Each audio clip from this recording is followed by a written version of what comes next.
welcome. I'm Sarah. I'm a professional software engineer. I make websites and games and t-shirts. And I'm the owner, the only employee of Anagrams Productions.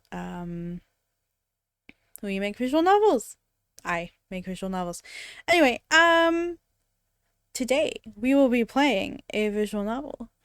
Um, it is October, so we are gonna play some games from the Spooktober Visual Novel Jam, which takes place every year in September. And then during October, you can play and rate the games. It is a competitive game jam, which is why I probably will never participate. I am not competitive. But yeah, so when I mentioned that I was going to play some Spooktober games, one of the people involved in the game that we're playing today said, "Hey, what about this game?" And I said, "Sure, let's do it."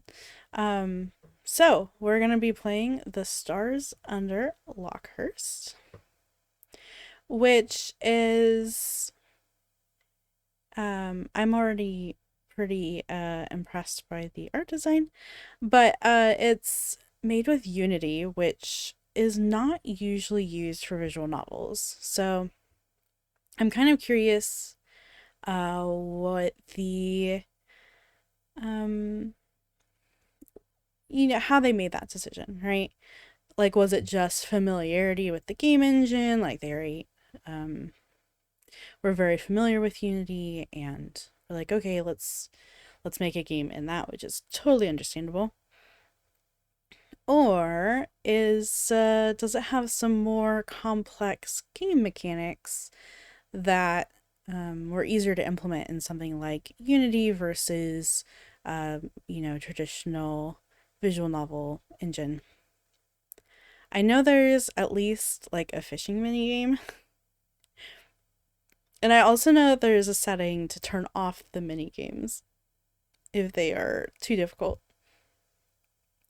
But we'll see. We'll try it at least. I am that kind of person that's like, oh, I can turn off the mini games. Great. Like, especially like lock picking or like hacking mini games in games like Star Wars Outlaws. I played recently, and I turned off all the mini games. I'm a terrible person. But it made the game just flow so much better for me. Anyway, that's why I like visual novels. Not usually too many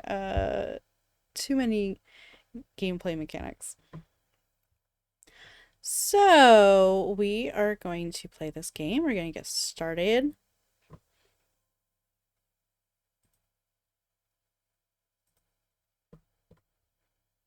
And let's see here if I can get it to actually register that there's a game. Hey! There we go. I'm still trying to figure out the right balance between, like, my sound and the game sound. Especially...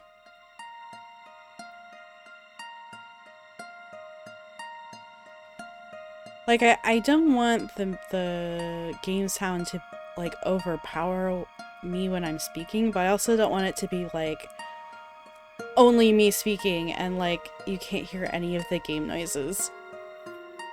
Oh man, sorry, my nose is itchy. Okay, well. Let me know if you can't hear me. Otherwise, we'll get started. As mentioned, yeah, I am loving this, the art direction here. They did a really good job.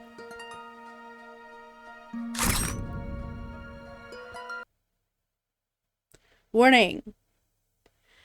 This game contains elements, topics, maybe there's supposed to be a slash there, that may be disturbing to some players, including mild language, drowning, blood, gore, death, body horror, mild language. So, if you don't like any of those things, if you're a young kiddo, I hope you're not watching my channel. I play a lot of mature games, but if you're a young kiddo, go away. Don't watch this. There are some images that may trigger trypophobia, which I think is like fear of eyes, right? Like the eyes, maybe. I'm gonna say that because I know there's like monsters in here. Or a fear of needles. One-off tattoo gun, yeah. As a person with a fear of needles, tattoo guns don't bother me too much. Not that I would ever get a tattoo myself. That's going too far, but I think we're fine.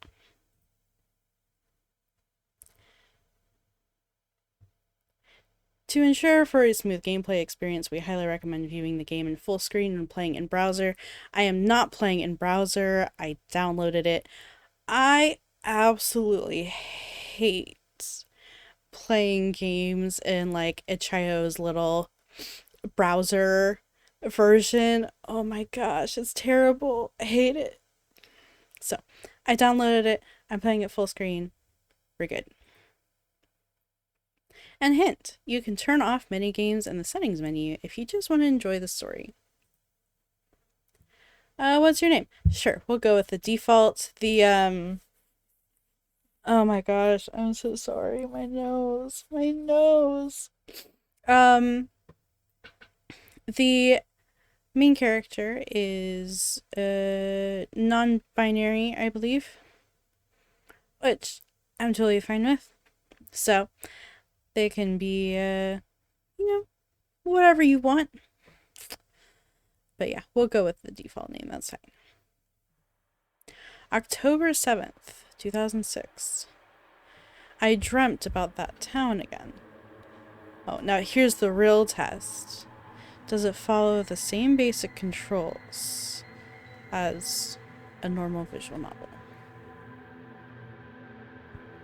The answer is no.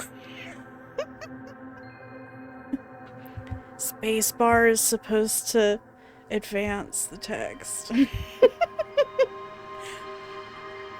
Because clicking the mouse button every time is really annoying.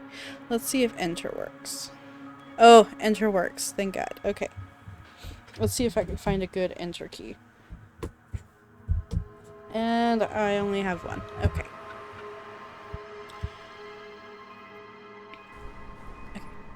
Oh, there's rollback. That's good. I dreamt about that town again. I was somewhere on the outskirts, on a beach, ankle deep in sea foam. The air reeked of fish, and the sky was an inky void. A body floated lifelessly in the surf. There was something familiar about the body, but when I tried to get closer, something, grabbed me from behind and dragged me back into town. The old bus thrashes as we hit a bump and I'm shaken awake. I rub the sleep from my eyes and peer out the window. If I'm to believe the street sign we just passed, Cape Lockehurst is only 2 miles out. It's still hard to believe I'm going there. Yeah, enter key isn't gonna do it for me. I gotta do mouse. Okay. For so long, it was just some weird town my roommate and I read about on a paranormal investigator's blog. I was almost going to include it in my thesis on New England folklore, but I scrapped it. Who knew my marine biologist roommate would take more interest in it than me? Someone studying folklore? My roommate, Ophelia, has supposedly been studying here for a month now. We were always close as roommates, but never the spending holidays together type. So I didn't initially find it weird when she didn't call me over Labor Day weekend. When classes started back up, she didn't come back. She only left a note in our dorm. Got some research work, Ophelia. Aside from that, radio silence. It was only 2 days ago when she finally replied to me. Remember Lockehurst? Come visit me at Gilman's Inn. Now I'm on the road to visit. Hopefully I'll get some answers while I'm here. Or at the very least get a well-deserved break from classes. I gather my belongings and shuffle off the bus. After I exit, I go to turn and thank the bus driver, but she had already closed the doors behind me. I can barely make out her expression through the grime on the doors. Was it pity or contempt? Neither option feels particularly comforting. I take the shortest opportunity to sort myself out using the bus's rear-view mirror.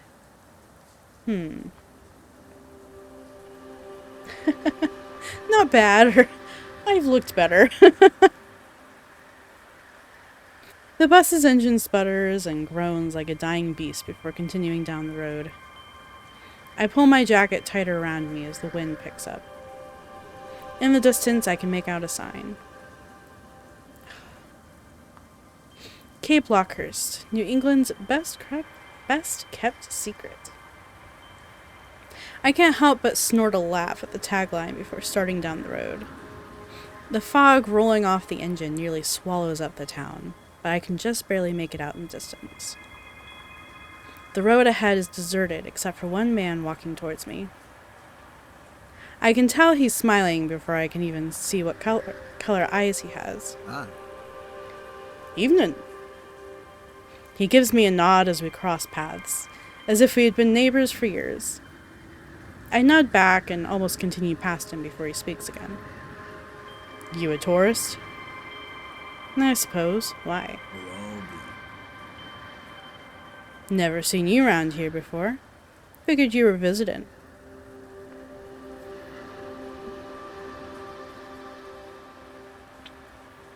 Oh my gosh, sorry. Is it so obvious? Probably not. I'm just something of a... what's it called? Social butterfly in town. Name's Gore. I run a farm just down the road. Folks come by all the time to visit me and my herd. Well, mostly the herd. That's the voice line from the trailer. The default voice volume was really low, and so it made me think that, like, maybe the voices aren't very loud, but, like, that was pretty quiet. Name's Gore. I run a farm just down the road. Folks come by all the time to visit me and my herd. Well, mostly the herd.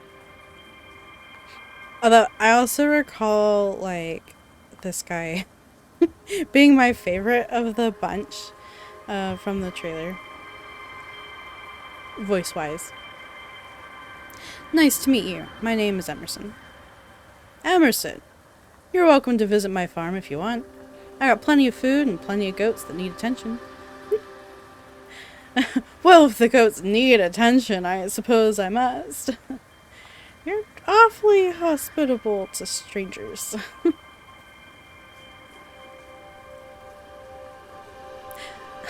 I always think it's funny when, like, your choices are very obviously dialogue choices, and then it just repeats the dialogue that you just said.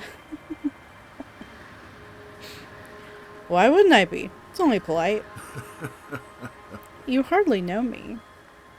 Doesn't mean I can't show some human decency. The offer still stands if you change your mind. Garrett gives me another neighborly nod and claps his large hands together.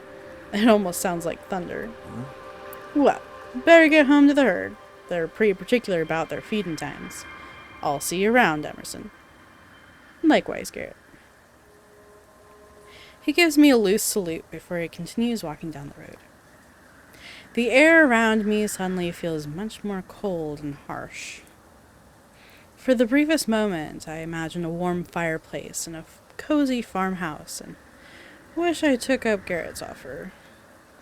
No, I need to go see Ophelia. I brace myself against the wind and march into Cape Lockehurst. Weathered old buildings, rocky deserted beaches, a dock that looks like it's one bad storm away from collapsing entirely. It's exactly like the blogs online said. It felt almost surreal to see it in the flesh. Seems like this is Main Street. Should have asked Ophelia for her address. You mean you didn't? Well, what were you doing, little dude? Just as I'm about to start wandering down the empty road, I see a woman sitting on a bench. I suppose this is meet all the love interests. Right now, my desire to get out of the cold outweighs the social anxiety of asking for directions.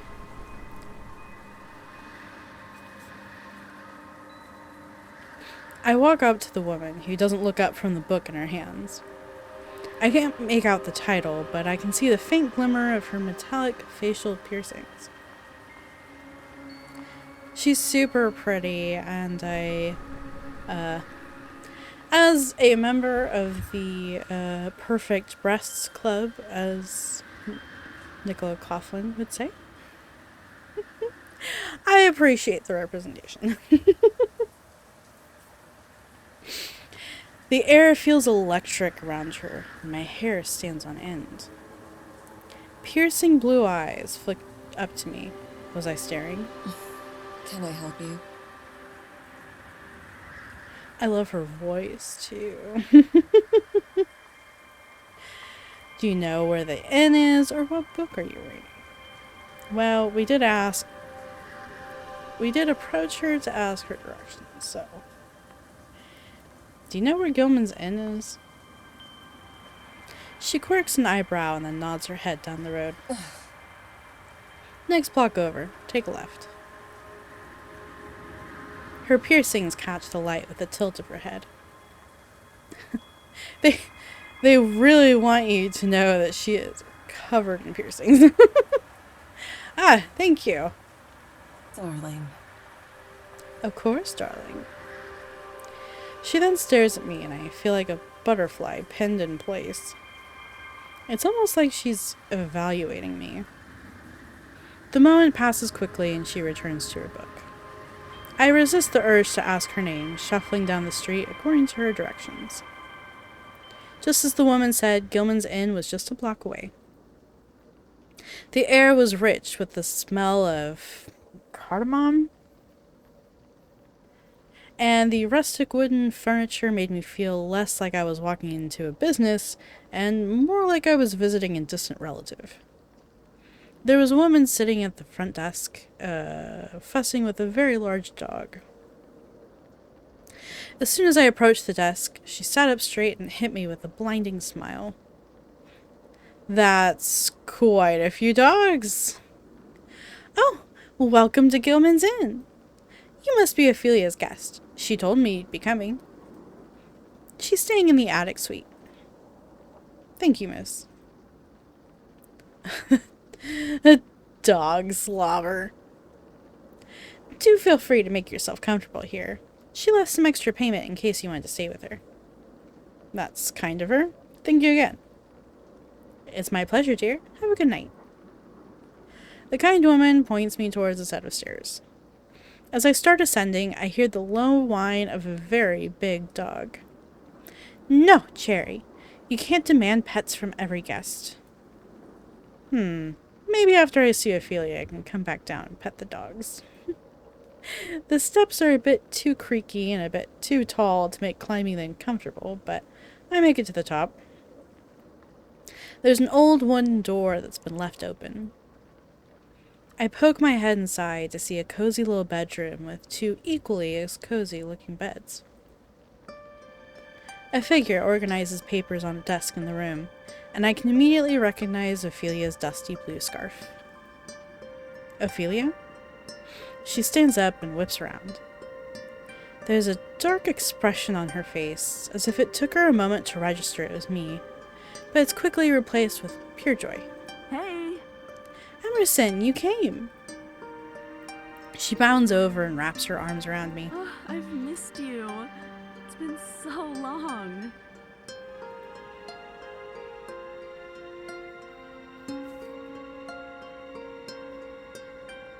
So I can hug her back, or I can jump straight into the accusing questions. Yeah, I'll hug her back. I sag into her, relief nearly knocking me over. Her glasses dig into my shoulder some when she gives me another big squeeze before pulling back. She laughs and stands back, looking like a brilliant ray of sunshine in this drab town. In the several years we've known each other, she's always been good at cheering me up. Whether it was a failed exam or a bad breakup, she always made such an effort to comfort me. I didn't realize how much I missed her in this past month. And while it's great to see her, I can't help but feel uneasy. Apparently that was written all over my face. What's wrong, Emerson? Quite a bit. You ghost me for nearly a month, and the first time you make contact is to invite me to vacation with you in some haunted town we read about on the internet. It's hardly been a vacation for me, but we can chat about that later.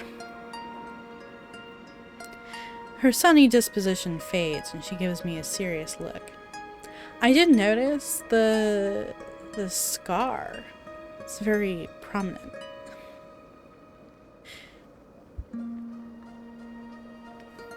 I'm sure there's a story there. Her sunny disposition fades and she gives me a serious look. Oh, I think I heard that already. But I worried you, didn't I? I'm sorry, Emerson. Let me answer some questions for you. I think that'll help. Ask me anything. Why didn't you call?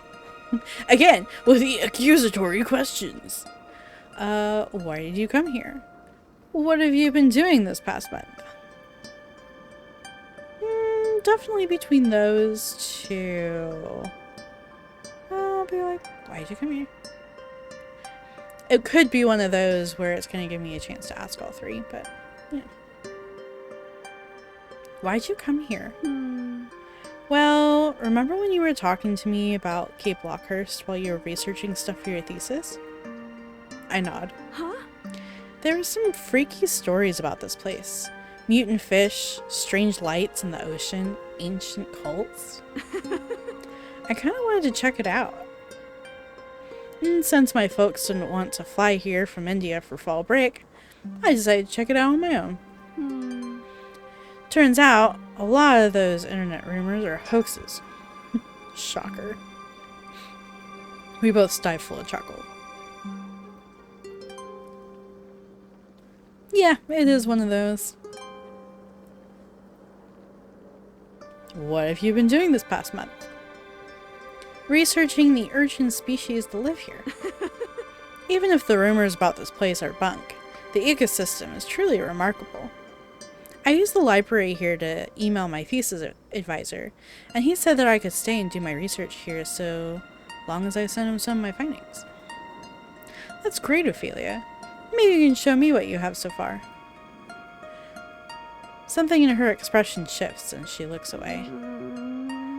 Maybe. I'm not satisfied with it yet. But I've been meeting with some of the locals to get their thoughts on my work. Did you know there's another marine biologist in town? I just hung out for coffee with them the other day. I'm happy you're making friends, Ophelia. Maybe I can introduce you. Why didn't you call? Truthfully, I got caught up in my research. She laughs and rubs the back of her neck. You know me, I can get a bit lost in my own world once I get going. I was really worried about you, Ophelia. I know, I'm sorry. Next time, I'll let you know if I'm going to be gone for a while. Well, hopefully there won't be a next time, but you know what I mean. I think I asked all I wanted to ask. Lovely. I'm gonna probably call it an early night, but that bed over there is for you. Thanks, Ophelia. No problem. And, hey, Emerson. Yes? I know I've said it like a million times already, but I'm really sorry.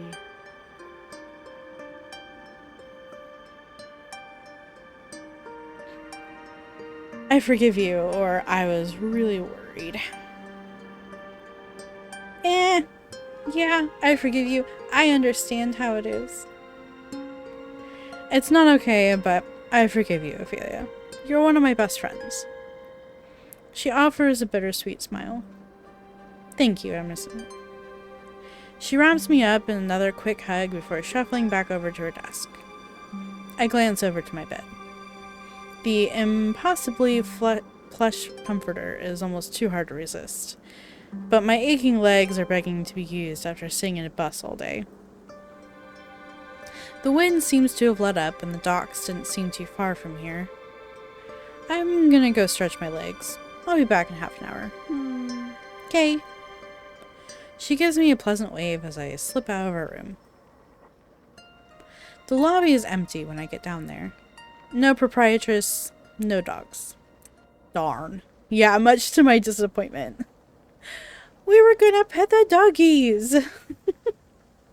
Though, upon closer inspection, I see a figure in the corner. His sleepy eyes drift over the stack of papers in his hands. As I walk past him to the door, he lifts his gaze to meet mine. A slow, lazy smile plays across his face, and he nods a greeting to me before returning to his papers. I continue down to the street and down to the docks. The evening sun has dipped lower, and the sky is painted a dusty navy. The air smells of fish and brine. It's both comforting in its predictability and powerful enough to make my nose wrinkle. Like my nose continuously itching. I pace up and down the wooden planks. My body feels like it's tied in a knot after being on that bus all day. As I reach the end of the dock, I see a man standing with a fishing rod in hand. There's an extra one on the ground next to him. I can join him, or I continue walking. Gee, do I want to play a fishing minigame? I did say I'd try it. Fishing is always more enjoyable with company. There's definitely a big fish theme. It's in the logo, it's in the loading screen, it's like all over the title screen. Fishies. Fishies are important. And stars. Excuse me, may I join you? Of course, take a ride. The fish in this area are notoriously fickle. I'll show you the ropes. Oh boy. To cast, hold the spacebar until the bar is filled, then release. Wait for a fish to bite the hook. To reel in, press space repeatedly to move the indicator and keep it in green. Oh no, is this like... Oh, this feels like Stardew Valley style fishing. The worst kind of fishing minigame. Just kidding, just kidding. I'm sure lots of people enjoy Stardew Valley fishing. I always used a mod to turn it off. But again, as I said earlier, I do that with a lot of mini games. Okay. Okay.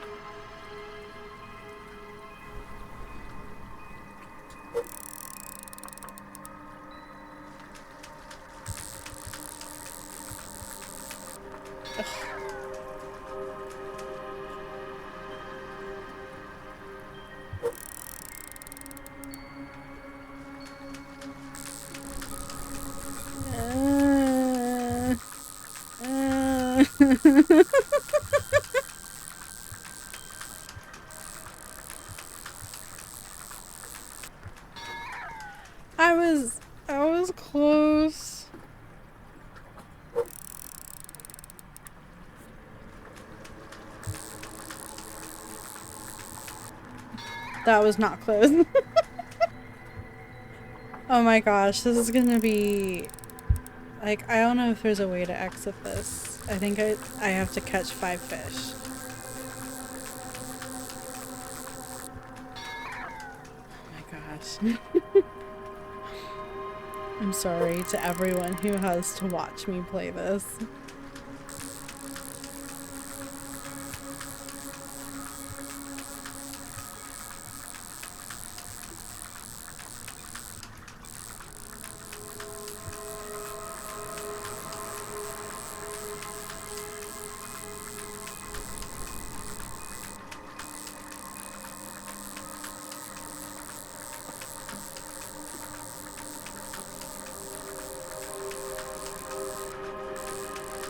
I think it's so funny how,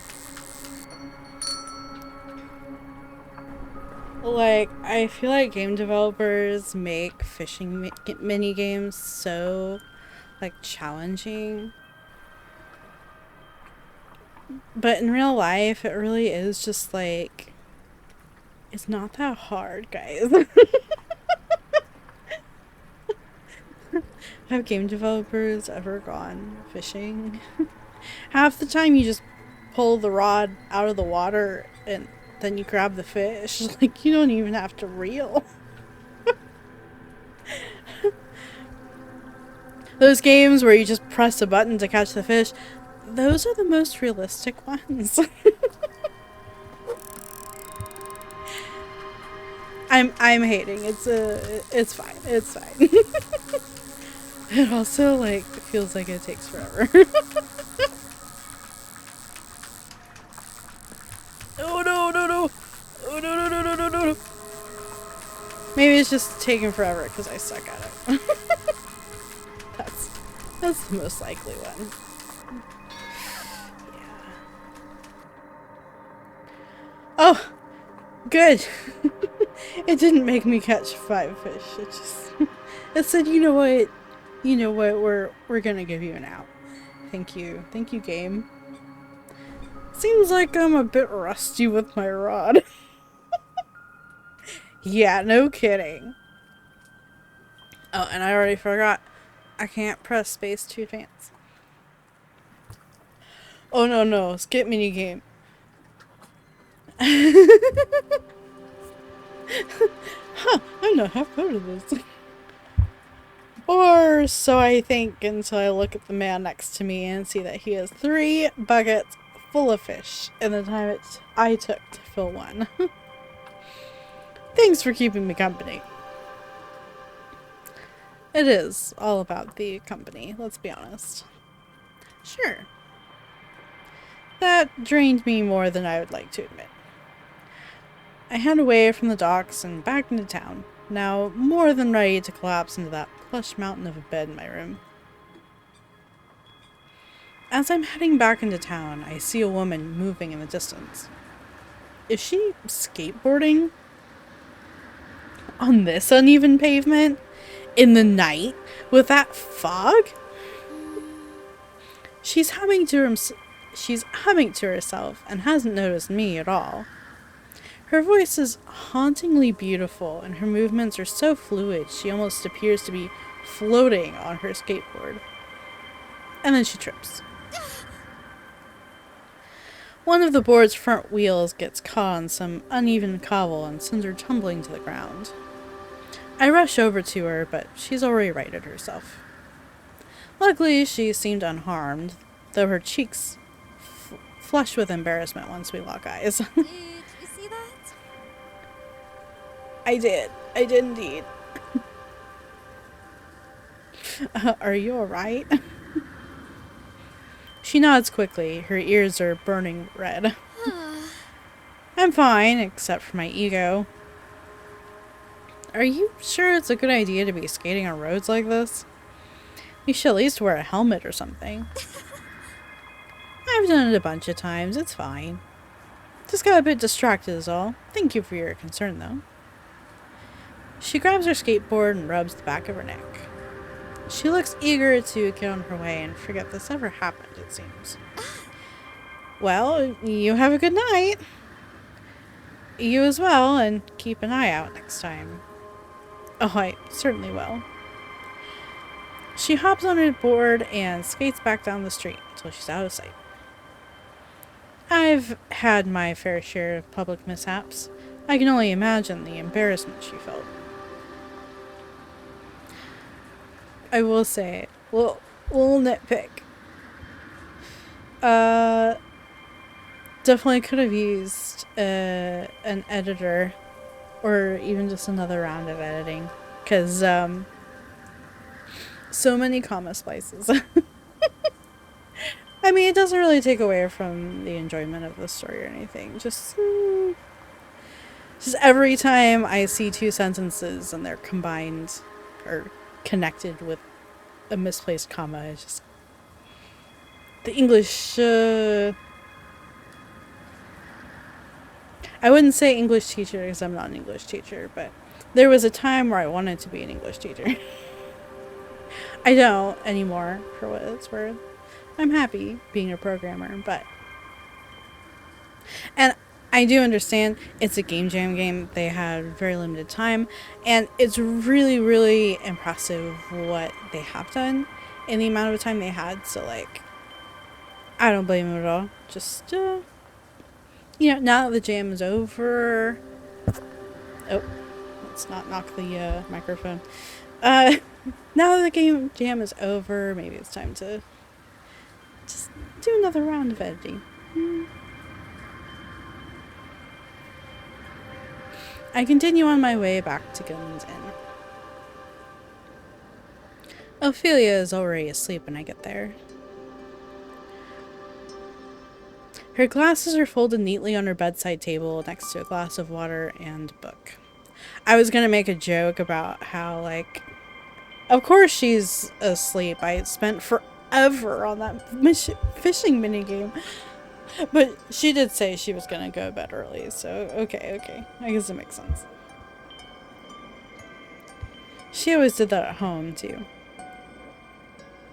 I let myself take comfort in the familiar sight before changing and sinking into my own bed. The plush blankets feel like they just swallow me whole. The stress of trying to find Ophelia, the long bus ride, my thesis, all that tension drains out of my body as I melt into the mattress. I don't remember falling asleep, or most of my dreams for that matter. But the one thing I do recall is dreaming about a bright flash of light in the sky over the open sea. October 8th. I wake to the familiar woody, spicy aroma of Ophelia's morning tea. She's already up and dressed, a tumbler in her hand and a second on the desk next to her. She gives me a delighted look when she notices I'm awake. Hey! Morning, Emerson. I have some work I need to do today, but I didn't just want to head out before you got up. Where are you heading? I have a meeting with someone in town. Then I need to comb the beaches and tide pools, take some samples if I can. I settle into a mild disappointment. I suppose I'm on my own today. I mean, considering she's here for, like, work and research, not surprising. I hope it goes well, Ophelia. Thanks. I'll be back after dinner. I got a lot of work to do. I'm sure you understand.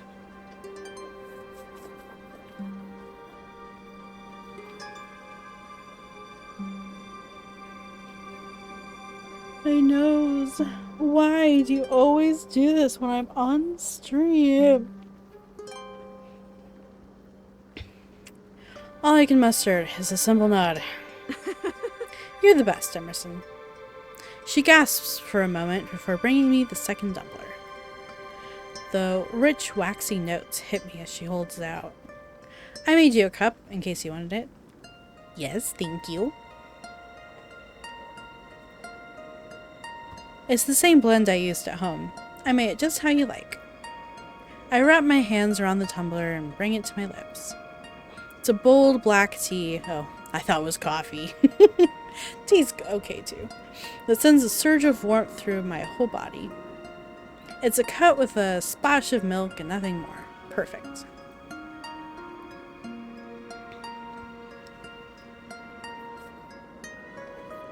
I can already feel my senses sharpening and my brain waking up. This is great. Ophelia beams with pride. I'm glad. Oh, and before I go, I always get breakfast at this coffee shop down the road. It's called Providence Pours. If you want to go, I left some money on the desk. Consider it an apology for having to work while you're here. You really didn't have to do that. But I wanted to. Let me treat you. Anyway, I gotta head out. Places to be, people to meet, sea urchins to sample. See you later, Emerson. And with that, she's gone. I let myself lay in bed a while longer, before prying myself from the cozy prison of blankets and pillows. A trip to a local coffee shop didn't sound half bad. I gather my belongings, slip on my coat, and duck out to the streets of Cape Lockehurst. It was about a 5-minute walk from the bed and breakfast to the coffee shop. As I enter, I'm greeted by warm air made thick with the smell of roasted coffee beans and cinnamon. There are a few customers meandering about, all cradling coffee mugs in their hands. Only one man tends to the counter, and God, does he look bored. Wait, I remember him. He was at the bed and breakfast last night. I approach the counter, and he immediately seems to perk up. Welcome to Providence Pours. What can I get for you? Just a chocolate muffin, please. Since I already had my coffee for the day, courtesy of my, gal pal. Sure thing. Name for the order? Emerson. He nods, uncaps a Sharpie with his mouth, and scribbles something down on a cup. I pay for my order with some of the money Ophelia left me. Afterwards, he leads on the counter, and I get a good look at his name tag. Michael. Michael? How's it been? Did I see you at the B&B yesterday?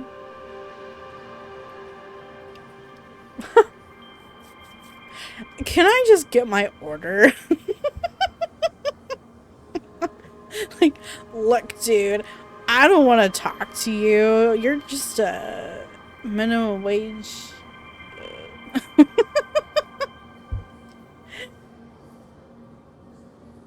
Yeah, sure, I'll entertain the conversation. What were you doing there? You were standing in the corner looking at some papers. I'm laughing because, like, what were you doing there? Here's what you were doing. Why'd you ask the question? You knew what he was doing. I help with their menu. They have the bed part down, but they're severely lacking in the breakfast department. You made a good choice coming here instead. That's a little rude. Or I'll be the judge of that. I'm not sure I like either of those options. Because I don't think it was that rude. Like,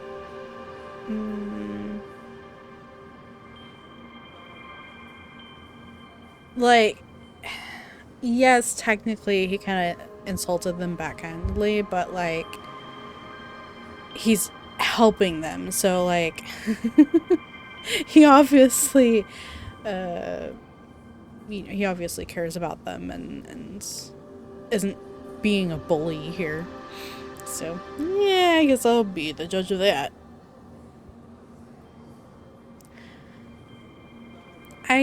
I think it's Michael. It's just a weird spelling. Feels like a, some sort of foreign spelling. But Michael's smile widens and he chuckles softly. Rude. Noted. I'll take extra care to pick the best muffin from the display case. With that, Michael glides away to start preparing my order. It could also be like Mikkel. As I'm about to go sit down, he throws a question over his shoulder. Hi. What brings you to Cape Lockehurst? Just visiting, or my friend is here and apparently this town is haunted.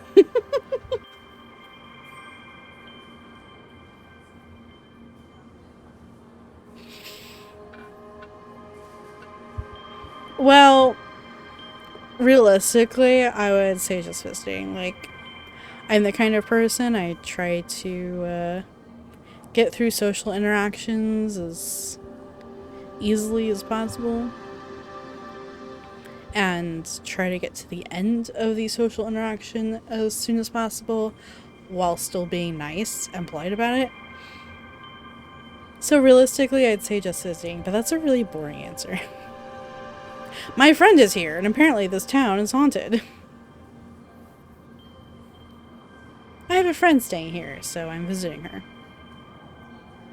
We first heard about the place on some ghost hunter's blog, so we were intrigued.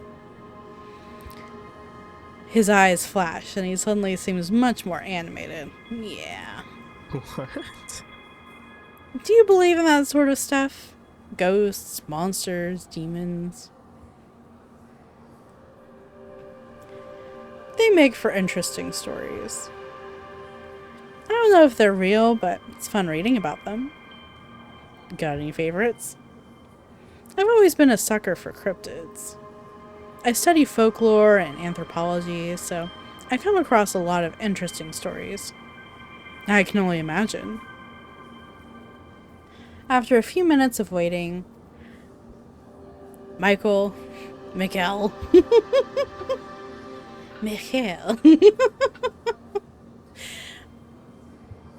it said with an accent? Who knows?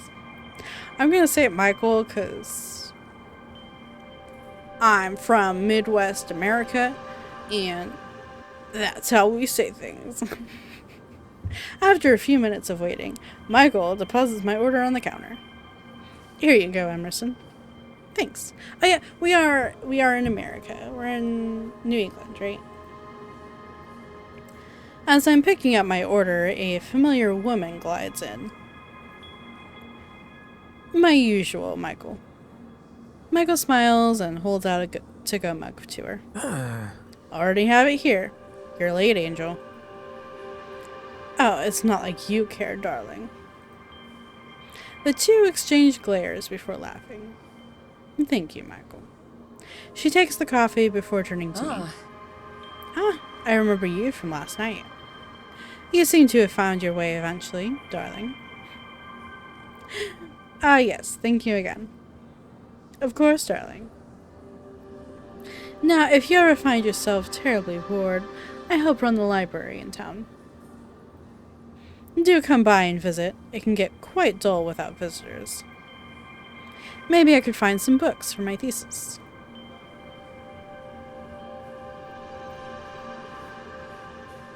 I'll stop by for sure. I'll visit if I have time. Yeah, I don't want to seem too enthusiastic. I'm still deciding how I'm going to spend my time here, so I'll swing by if I have time. I see. Well, I do hope you can fit into your busy schedule. Thank you for the offer. Angelique LeBeau. I look forward to getting to know you, darling. I'm Emerson, and likewise. She bows her head and takes relief. You two seem to know one another. Yeah, she's a regular. Comes in every day before work. Speaking of, how long are you staying? A few days. He nods and smiles. Got it. Well, we're always open and business can get slow. It'd be nice to have some fresh faces around here. Out of the corner of my eye, I can see a few of the other customers casting annoyed glances at him. My name's Mikhail, by the way. Mikhail Javier Ordonez. It is Mikhail. Okay. I guess I should have known that from the trailer, because he does say his name in the trailer too. But, I didn't remember. Okay, Mikhail. Got it. Nice to meet you, Mikhail. He nods and watches me with such intense curiosity I could feel my ears burn. Before they combust into flames, I thank him, take my order, and head back to my room. Nothing warms me up on a drab day like a hot drink and overpriced muffin from a coffee shop. I have a full day ahead of me with limitless possibilities. Well, considering the size of this town, the possibilities are actually quite limited. I suppose I'll make the most of my time and explore what I can. Where should I go?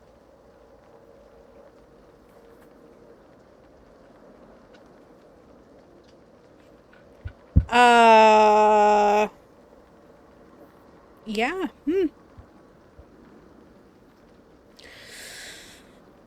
So I can go to the library and talk to Angelique. Or I could go to Garrett's farm. He did invite me. Or you go to Main Street. Who knows? I could either meet the coffee shop dude again, Mikkel, or I could meet the other girl whose name I don't know yet.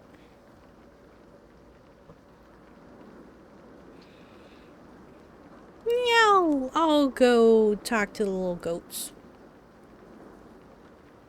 Last night, that kind farmer invited me to see his farm.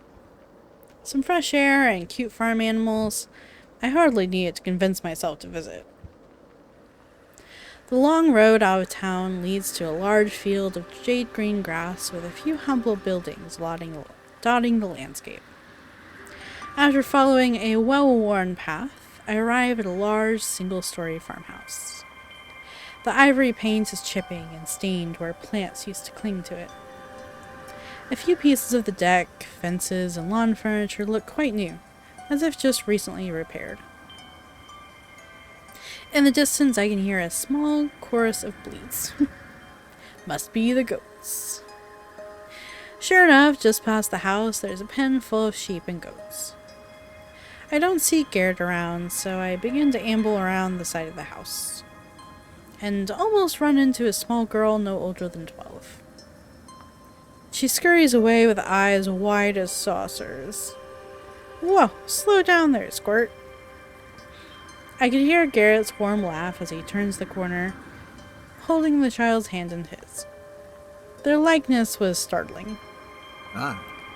Ah, Emerson, great seeing you again. Sorry if Cassidy gave you a scare.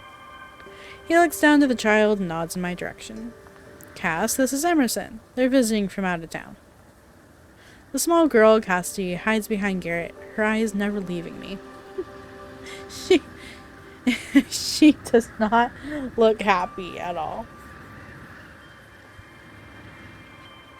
So I can force her to interact with me, or I can move on.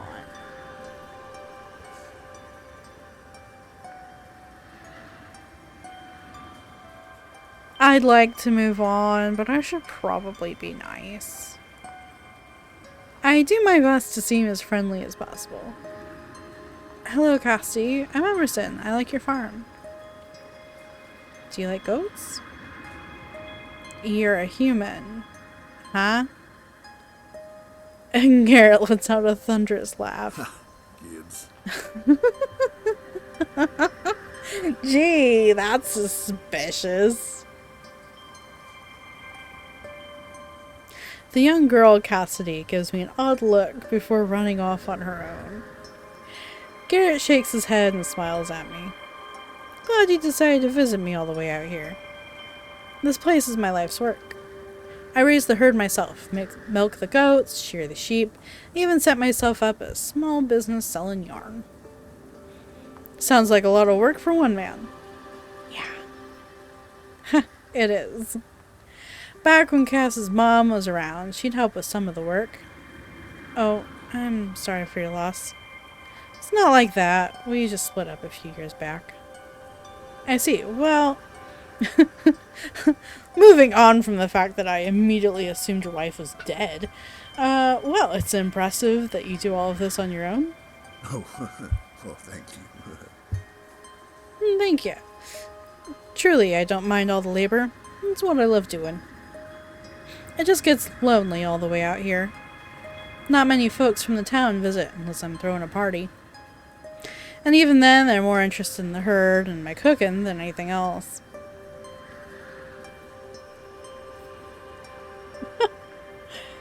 I suppose I'll just have to visit you then. But it's also quite peaceful. Or Yeah, it's a bit unpleasant.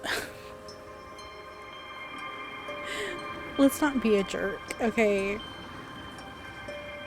But I also don't want to be too over enthusiastic, so it's also quite peaceful. I imagine it can also be quite peaceful. That I can. It's a good place to raise cats too, for that matter. Well, since you came all the way out here, how about I introduce you to the herd? I would love to meet them. I'll warn you, they're a handful. With another warm laugh, he leads me around to the side of the house. Just as he opens the pen for us to enter, the goats rush out past us. I could barely hear Cassie's giggles as the stampede tears through the Oh farm. no, the goats. We gotta get him back! He springs into action and I follow him. I don't really know what I'm supposed to be doing, so I just follow his lead and try to wrangle at least one. Oh no!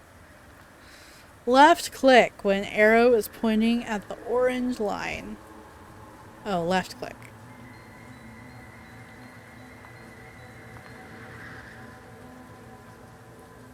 I was able to wrangle all of one goat, who gave me a mighty headbutt to the shin. Garrett and I latch the pen shut and catch our breaths. I know I said they're a handful, but they don't normally run out like that. Yeah, it's alright. It's okay. Animals can be unpredictable sometimes. You can say that again. Still, I don't know what got into them. He pauses before his eyes dart to Cassidy, who is still giggling and holding something behind her back. Cass, what are you holding? She suddenly looks quite sheepish and shakes her head. Cass, don't lie to your old man. Did you swipe their treats? I don't know. With a good-natured laugh, he reaches down and tickles Cassidy, causing her to drop a bag of animal crackers she was hiding. Treachery! To think, my own flesh and blood is capable of betrayal. Cassidy explodes into giggles as Garrett continues to tickle her. Those are their favorite treats, you little imp. Trying to get your old man and his guests trampled. He spends some time tickling her and swinging her around before he finally releases her. Cassidy scampers away with a mischievous grin, leaving Garrett and me alone with the goats. Ah, light of my life, that one. She seemed so shy at first. She's a tricky little scamp. She didn't mean any harm by it, I promise. He claps a large hand on my shoulder. Now, let's go on with the tour then. It takes about an hour for Garrett to show me his entire farm, most of which was spent petting his animals.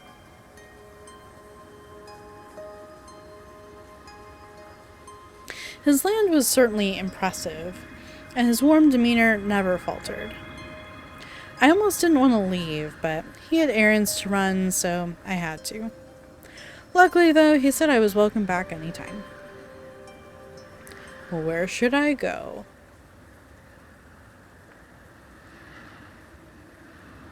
I guess we'll go to the library.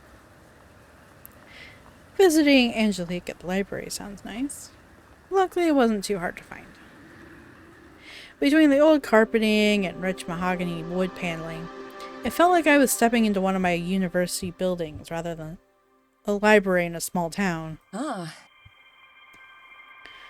So you did decide to grace me with your presence, darling. Despite her words, her face remains fixed into a focused frown as she sorts out some paper on the front desk. Nice to see you again, Angelique. She nods a half-hearted acknowledgement before returning her full attention to her work. Bookshelves divide the room into a maze of narrow corridors. If there were anyone other than Angelique and myself here, I certainly couldn't see them. Another super nitpicky thing, but her name is supposed to have an accent in it. Because when she speaks, it has an accent in it. But then all of the text, like in the dialogue box, ignores the accent. And I understand it. And I am sure that it was easier to type on, you know, like an American keyboard, a United States keyboard, without making the accent. But a find and replace could fix that pretty easily. I strolled to the desk to get a good look at what was holding Angelique's attention. Scraps of paper lay in disarray before her. Maybe it was a newspaper clipping once, but now it's nothing but sorry jigsaw pieces on her desk. Where's the history section?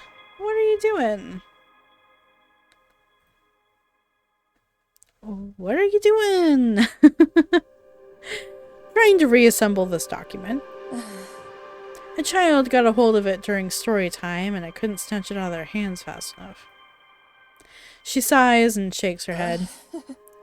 First, the children are listening like perfect little cherubs. The next, they're ripping apart books, wrestling one another, and having a contest to see who can scream the loudest. Seems like story time is a veritable war zone.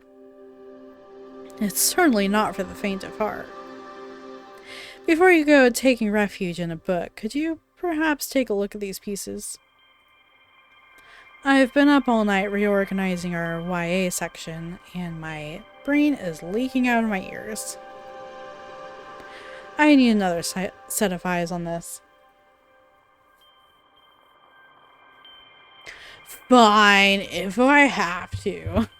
Nah, sure thing. I'd love to help. Kind of curious to see what it says, too.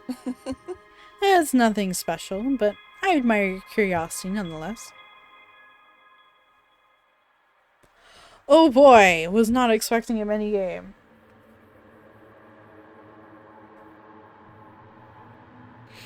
Oh boy, okay.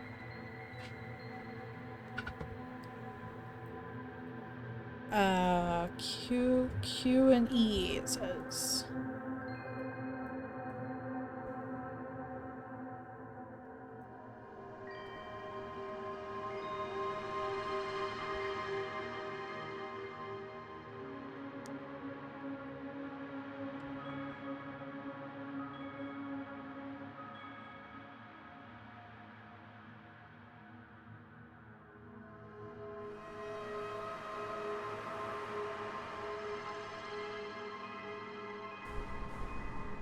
I totally thought that was just part of that piece. Okay, here we go. Ah, there we go. Nothing more satisfying than a puzzle solved. Seems like this is an old newspaper clipping from the 40s, maybe. It's reporting on a mayoral election, war efforts, and a strange comet landing in the waters just off of Cape Lockehurst. Huh. I remember reading about that when I was researching this place online. Thank you very much, Emerson. While we cannot restore it to its original condition, I can at least preserve it, or what's left of it. And it's not like I don't have photocopies. No problem. Darling. I have some archiving I need to work on. If you need anything at all, darling, give me a call. Of course. Thank you, Angelique. She nods and waves me off with a small smile before continuing to organize other papers on her desk. I take my leave down the thin aisles of the library, peering down every row until one strikes my fancy. History and religion. Bingo! I pick out a few books on New England folklore, the founding of Cape Lockehurst, and an anthology of cryptid sightings, mostly to entertain myself. With a delighted sigh, I cozy up in a nook and get to reading.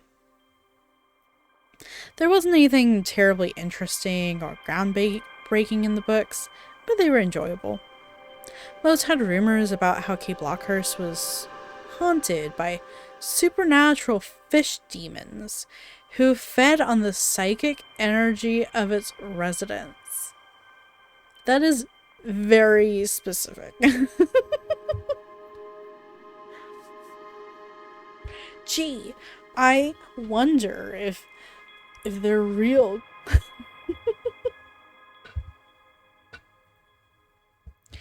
It was either that or vicious crustacean warriors who raided the town every full moon. Or ghostly singing, luring sailors from the town to their demise. Now, those second two might also be true, but they're also like a lot more vague and generic.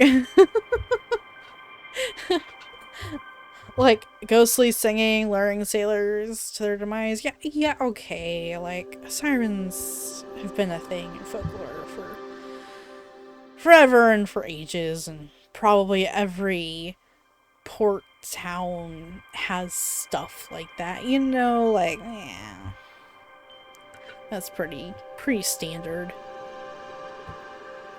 Crustacean warriors who raid the town every full moon.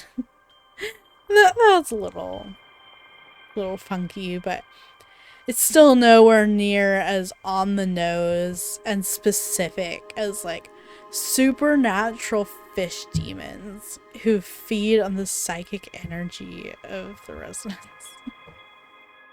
It's just so specific.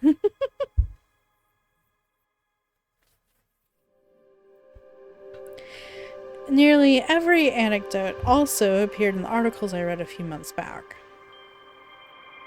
I'm almost regretting not including Cape Lockehurst in my research for my thesis, but it's too late to change now.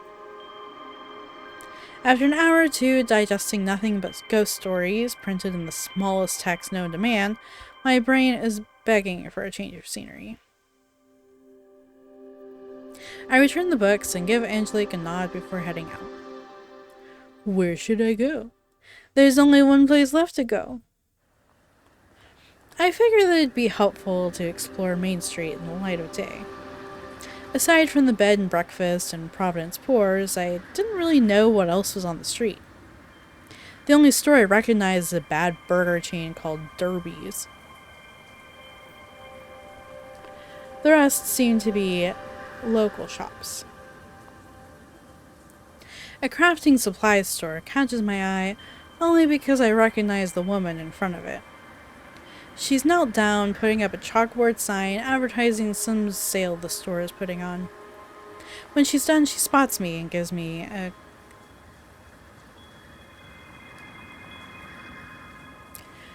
convivial wave. Oh, hello again. Funny bumping into you again. Looking for yarn or fabric? No, just on a walk. Gotcha. Are you enjoying your vacation so far? How'd you know I was on vacation? I've never seen you around before, so I just assumed. Okay. Well, it's alright so far. I'm still getting my bearings in town. I see. Well, if you have time, you should totally check out King's Pub. Hey, that's the sign. They have these great karaoke nights, and the bartender is such a sweetheart. Karaoke's not for me. That sounds fun. Can't say I've done much karaoke before, but it seems like it could be fun. Oh, it is. Of course, everyone's bad because they're either drunk or just playing around. But that's what makes it so great. You get to just let go and not take yourself so seriously.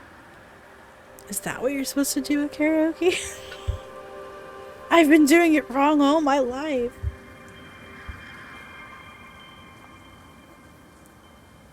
Maybe you and I could check it out.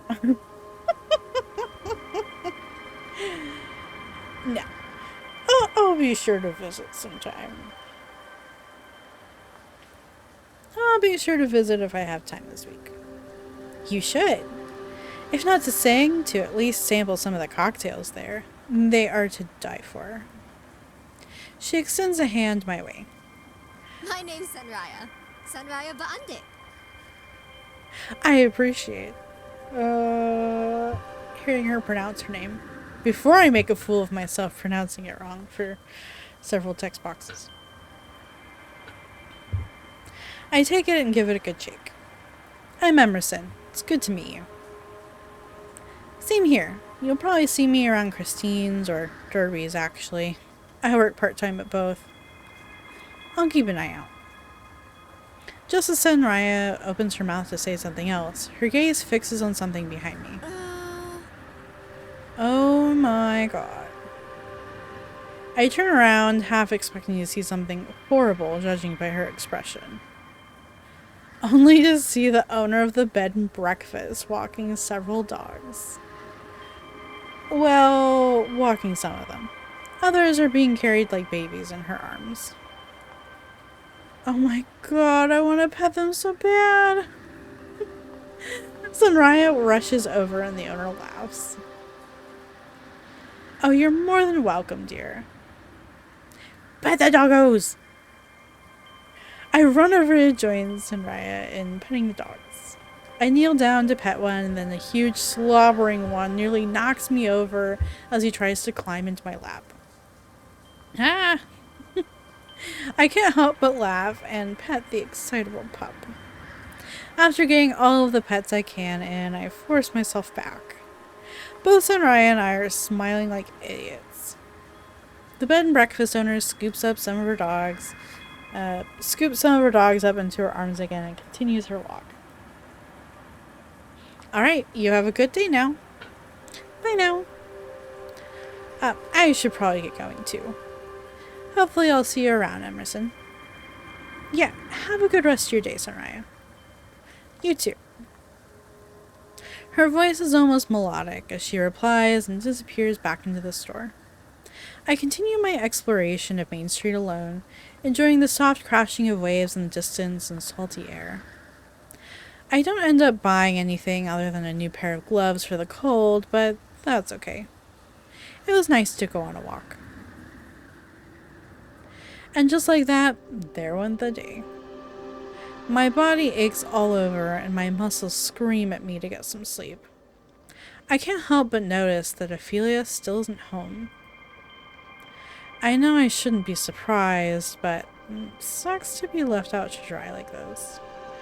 Especially after coming all this way to see her. Even if she is doing research work, she was the one who invited me. I can't let myself end this day on a sour note. After all, I had a pretty decent time, all things considered. Which moment sticks out the most?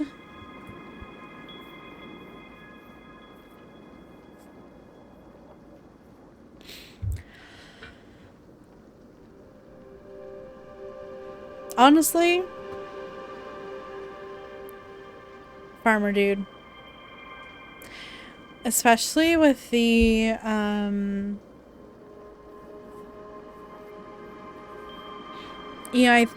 so it's trying to, like, slowly build up this atmosphere. You know, it's very much a true, like, horror movie in that way, where it starts out with the mundane, right?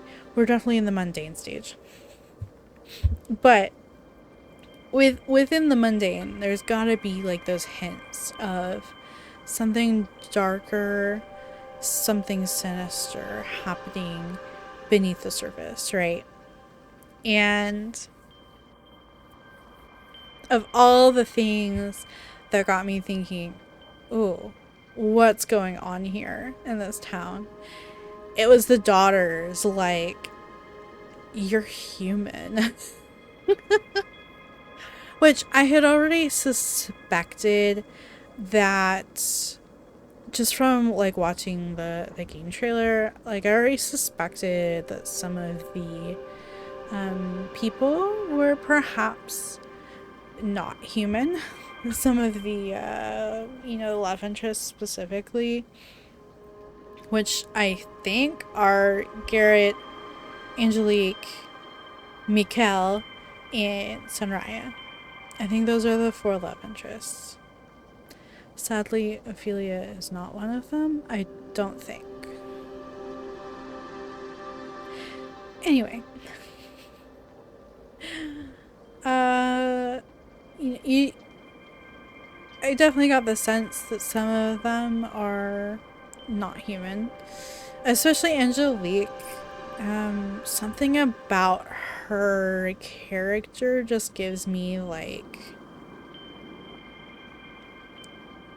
I don't know. I don't want to say vampire vibes, but kinda. Like wise beyond her years vibes, maybe. I don't know. And maybe I'm totally wrong, and that's totally possible. But of all the moments today, a lot of it was just like generic box standard, like time to meet the love interest, kind of visual novel stuff, right? But that scene at Garrett's farm, the daughter being like, "You're human," and like being scared by that, that really stood out to me. Spending time with Garrett on his farm was both hilarious and a good workout trying to get those goats back. And his daughter Cassidy was so adorable. I need to make an effort to visit again during my trip. As I reflect on the day, I fall back into my bed and let my aching body rest for a moment. I make the mistake of letting my eyes close. And before I know it, I'm woken up by a crash. I bolt upright. It almost sounded like someone running into something heavy. I run to the window and look down to the street. That fishing man from yesterday night was stumbling down the road. He looks dazed and his gait is uneven. He takes another tumble into a trash can, knocking over and immediately getting back up. Without a second thought, I rush outside. By the time I get to the street, he's almost reached the beach. What's wrong with him? I hope he's not hurt. Or drunk. Damn, where is he? I look around before spotting him by the cliffside. He's stumbling along and disappears around the bend. Sir, are you alright? No, don't tell me he went inside. The sharp rock cave. Despite my better judgment, I enter the cave. Stale air assaults my nose. Yeah, okay, so as I was just saying, we spent all that time in the mundane and now here's... Okay, guess what? There was something darker under the surface. Now we're starting to get to the horror, okay. I push ahead and eventually find myself in a musty cave. Pale, sickly smoke drifts lazily from a gaping crater in the center of the cavern, and the man is standing before it. His arms are open as if waiting for an embrace. A creeping dread overtakes my senses and my stomach drops.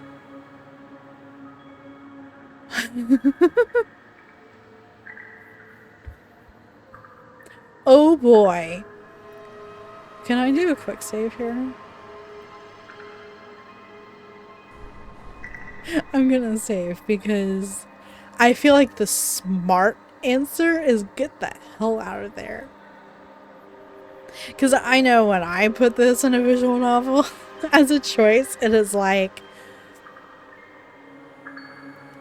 if you continue on, you are going to die. Get the hell out of there. But I like seeing the bad ends, okay? I like seeing people die, so... In fiction, okay, in fiction. I like seeing fictional people die. So, partially because you tend to learn a lot from the bad endings. There tends to be, well, maybe not a lot, but in a visual novel that utilizes bad endings well, a bad ending can tell you a lot. and give you a lot of really interesting nuggets of lore and character development. Well, not character development, but character clues.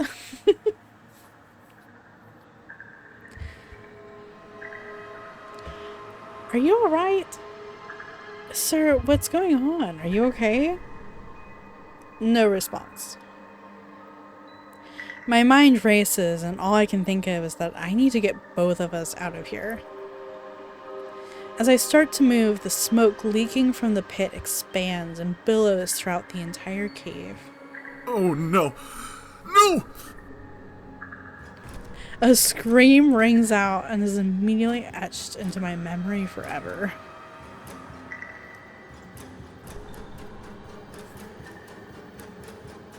The scream of someone who knows they're dying. I paused and kind of laughed because that didn't feel like the scream of someone who knows they're dying. But that was definitely the yelp of like, no, don't hurt me. It came from the pit, from that man. I can't move despite every nerve in my body igniting. I'm only shocked out of the state when two reflective eyes stare at me through the fog. Emerson. A rasping voice rakes at my mind. Oh God, something else is in there. It's about all I can do to run and duck behind a rock. I close my eyes and cover my mouth. Focus, focus, stay quiet. Oh no!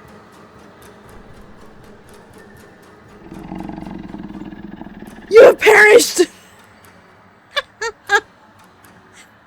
I didn't think I did that bad.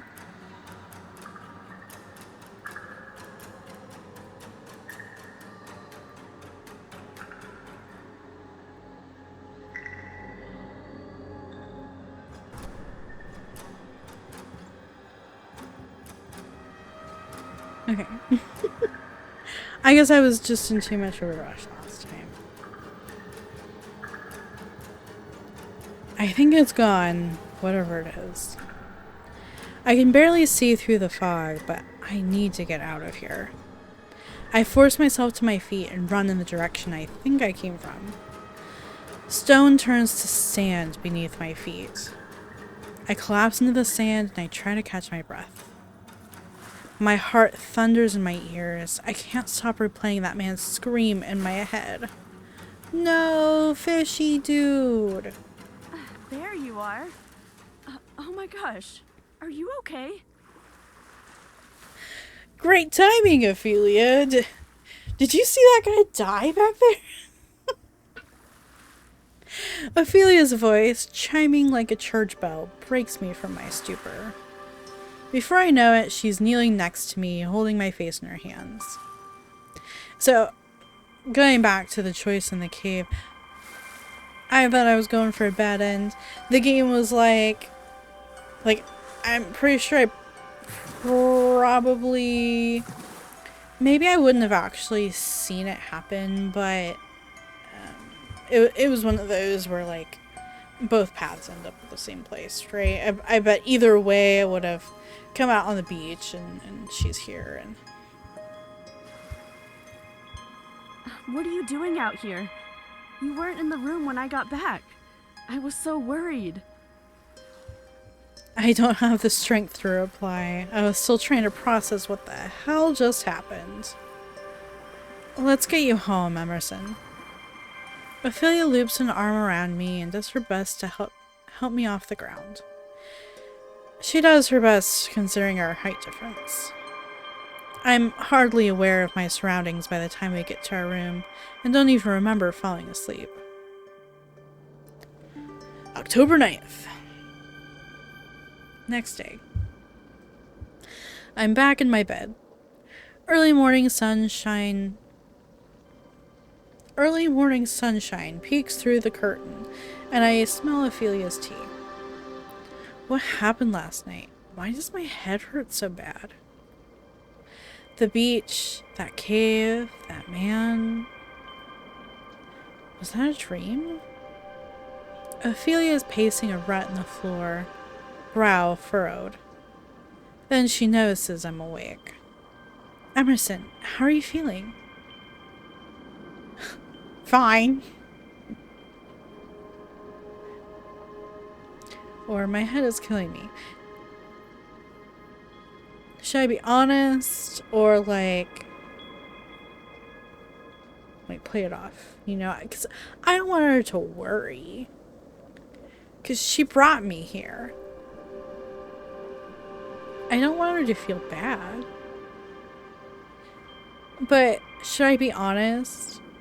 Because it feels like she... So the other little hints that darker things are going on under the surface, right? Other little hints are, you know, she gets kind of moody and distant every time we ask her about like her work and stuff. Which kind of makes me think that maybe she's not studying sea urchins. And that's a cover story. And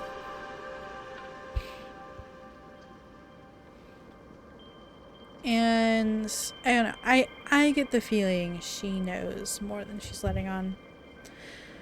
So I'm gonna be honest. Because maybe she'll be honest with me. I have this pounding headache. Drink some water. She hands me a cup of water. I think you were sleepwalking last night. I found you in a daze on the beach. It felt so real. Was I really sleepwalking? Do you remember anything? Yeah, I was waiting for you to get home. Then I saw a man outside. He was stumbling. He looked unwell. I ran outside to see if I could help him. I followed him to the beach and went inside this cave. My blood begins to run cold as the memories start flooding back. The scream, the fog, the voice that called my name. I recount everything to Ophelia, not omitting a single detail.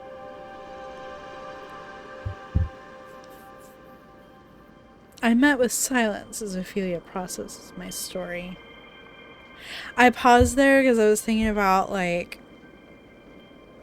eventually they did the thing that I expected them to do, which was just say, like, oh, I told Ophelia what happened. But surprisingly, the character went through a lot of, like, here's a recap of what just happened. And yes, like, I understand that, like, Ophelia doesn't know what happened, but the reader does, the player does. I really don't need to read a description of what I just saw. But eventually they got to, like, a summary. It was just like, I recounted the story to Ophelia. Like, could have just done that for the whole thing, honestly.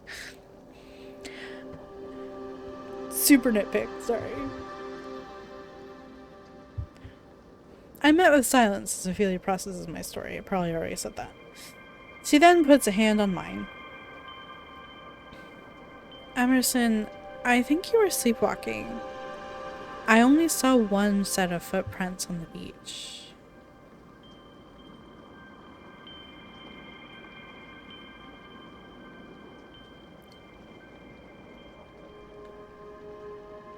I don't believe it for a second.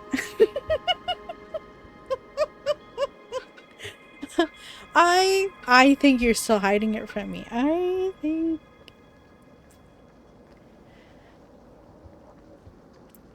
Yeah. I'm serious. It wasn't some dream. I know what I saw.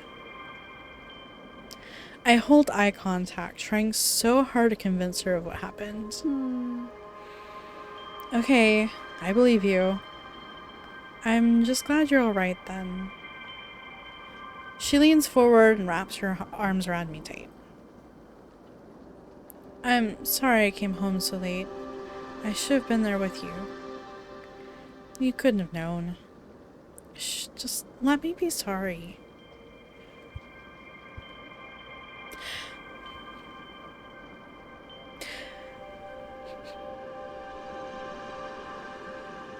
Sorry, but Emerson and Ophelia is my OTP here.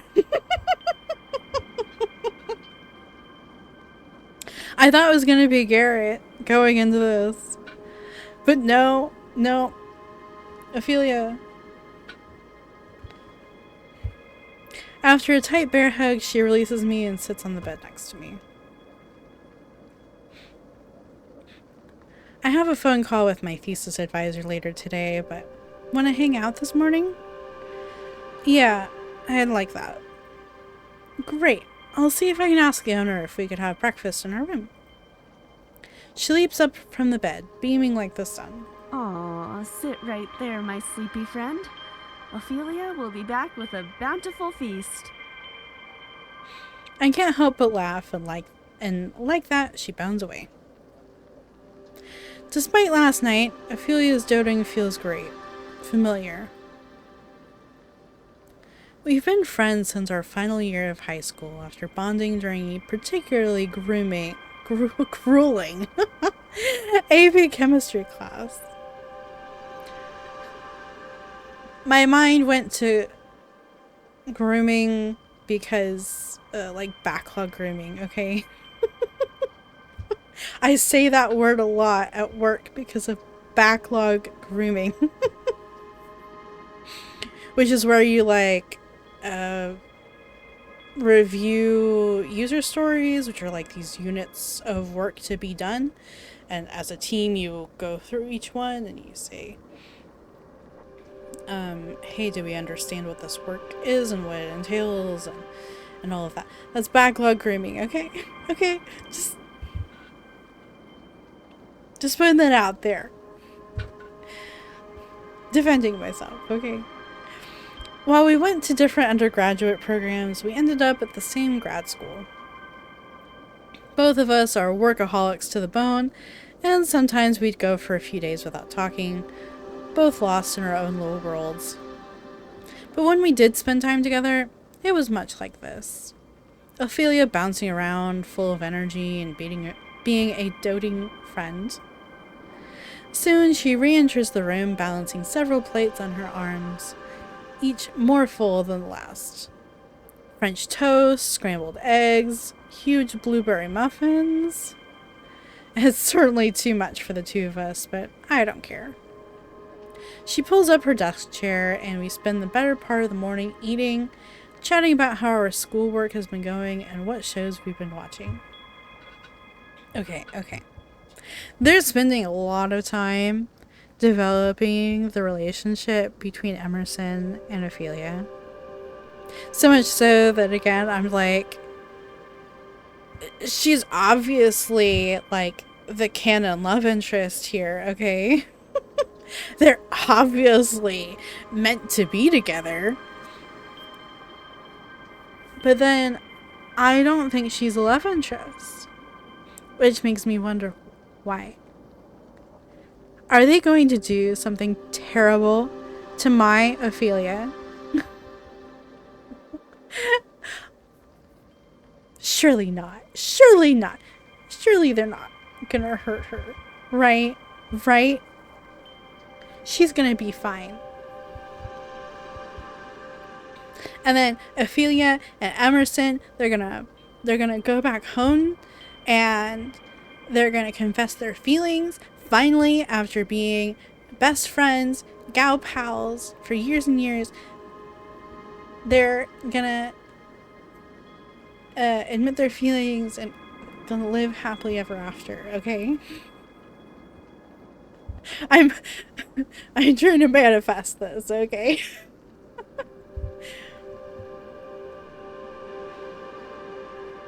She pulls up her desk chair and we spend the better part of the morning eating, shouting about how our schoolwork has been going, and what shows we've been watching. It's nice. The morning passes peacefully, and Ophelia soon leaves for her meeting. As soon as I'm alone, a creeping dread begins to overtake me again. Last night, Ophelia seems to think it might have been a dream. Well, it couldn't hurt to check the beach again. See if that weird door is actually there or not. Not like I have anything better to do. Except, like, live? Survive? I don't know. Maybe go back home and take Ophelia with you?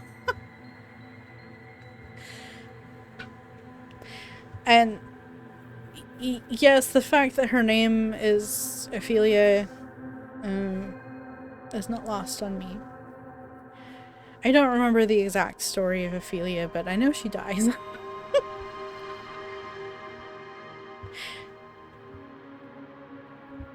I know the picture, okay? Where she's like dead in the water, yeah? I know. I'm pretending it doesn't exist. And she's gonna be fine, okay? She's just studying sea urchins and she's gonna be fine. The beach is entirely empty. The dead silence is only cut with occasional wave crashes and seagulls cawing. I do my best to retrace my steps last night. Hey, what's that? There's a tackle box stuck in the sand as if it was dropped. It feels familiar. Did this belong to that man? I pick it up and inspect its contents. Rather than bait and tackle, I found a phone, wallet, and a small leather-bound notebook. We're doing some investigating. I wonder if this is one of those, hey, do all the things and just choose the order, or if it's an actual choice.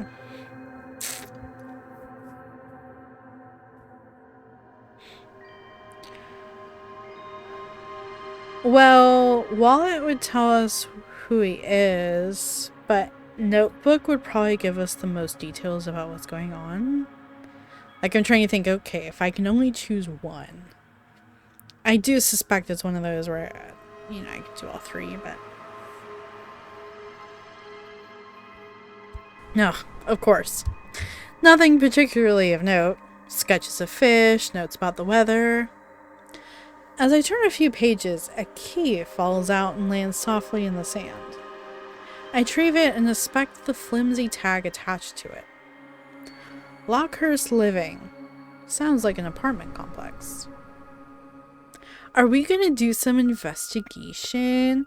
Are we like a detective now? Are we gonna break into his house?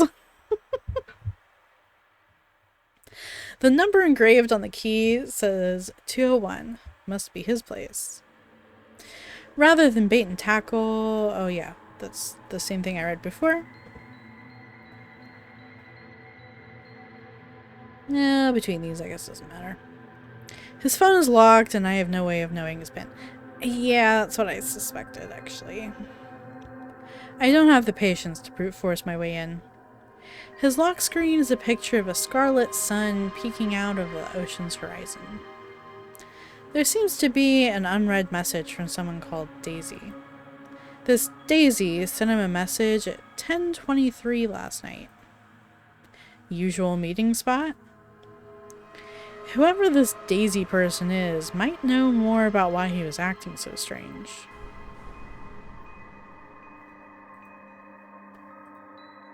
$16 in cash, a gift card for a restaurant called Derby's. Let's cam up again. Ah, a driver's license. It seems like this man was Faust Ackerman. Based on the birth date here, he was 48. After I finish poking through the man's box, Faust's box, the hair on the back of my neck stands up. My blood runs cold and there's a pit in my stomach. Something's wrong. I look around, almost in a frenzy, as I try to figure out what it is that's making me feel this way. It's then that I spot it. A wretched creature looming over me and pinning me in place with piercing eyes. Oh, hello, very well-built Cthulhu monster.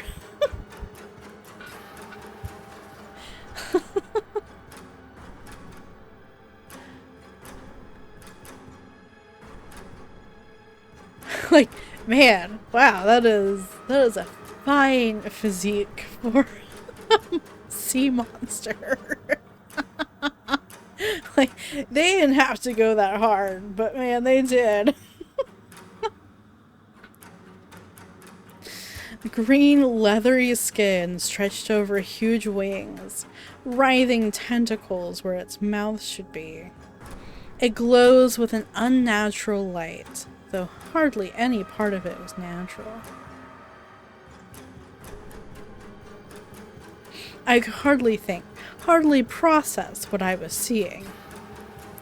Was this the thing that killed that man, Faust? My mind nearly splits as it speaks. Do not be afraid. Oh god, what am I gonna do? Don't be afraid. Oh god, I'm afraid.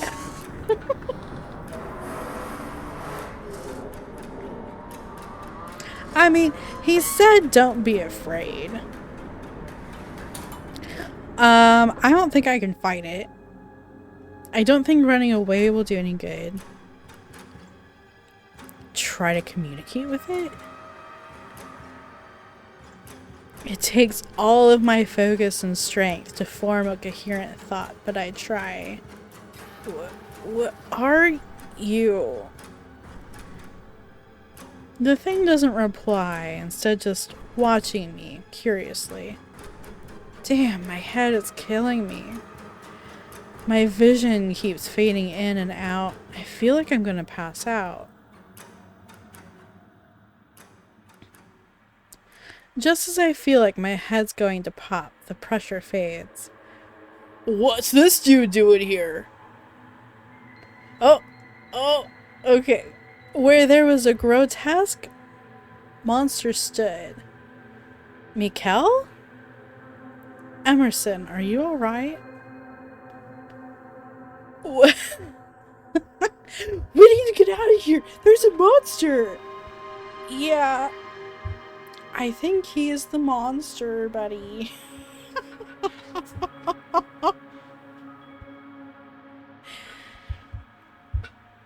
Did you see that creature? What happened? I mean, of the three, what happened probably makes the most sense because... yeah, no shit, there's a monster. He's the monster. Did you see that creature? Yeah! Every time he looks in the mirror. What happened? What just happened? What are you talking about? I saw a monster or something. Huh? What? It was huge, had tentacles on its face, green skin, it glowed, and was standing right where you're standing. He doesn't reply, instead looking concerned for a moment, and then... curious. Interesting. You can see me then. That's news. Or that's new. Excuse me? Well, allow me to reintroduce myself. I am Mikkel, but my true name is... Uikrill, Sovereign of the Dreaming Depths. You know, normally people see this handsome face. In reality, I have something far, far greater than human.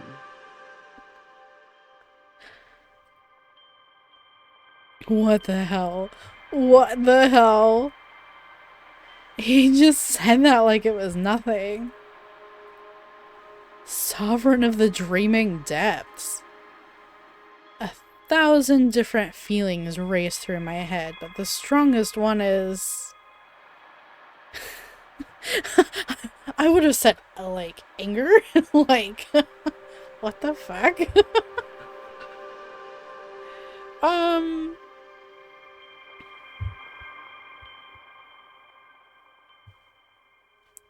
I'm gonna go with curiosity. Because, let's honest, right? Like, if he had wanted to hurt me, he would have, right? But the first thing he said was like, hey, don't freak out. Don't be afraid. You're okay. Like, he was trying to let me know that, like, he's a friend. Okay, so, he's a friend. I think. Either that or he's gonna kill me in my sleep. I'm not sure which.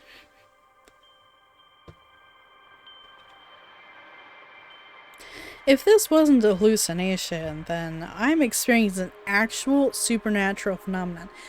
Yep, that's your second one in 2 days, buddy.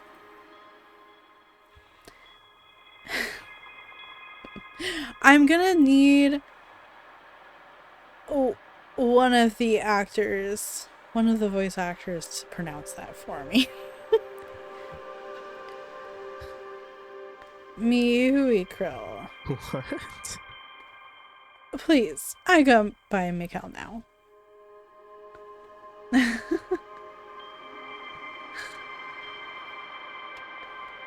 Mikkel, what's going on? A coy, wicked smile plays across his face, but I can't sense any malice. Because you can sense things magically. I don't know. Normally, humans can't see me for what I really am. For reasons I don't really know, Cape Lockehurst holds a lot of power. You humans can't sense it, but creatures like me can. The air here is electric with it. It feeds us, allows us to blend in with you, grows our power. I don't want to hurt you. All I want right now is to continue to be Mikkel. You probably have a million questions. Ask me anything.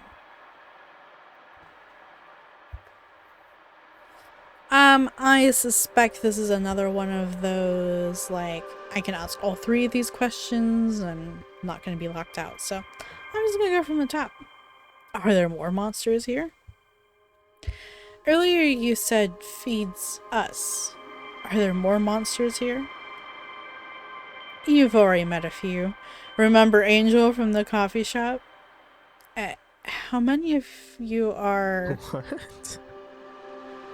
Not the entire town, if that's what you're worried about. Is that his tongue? Does he have a forked tongue? Is that what I'm seeing there?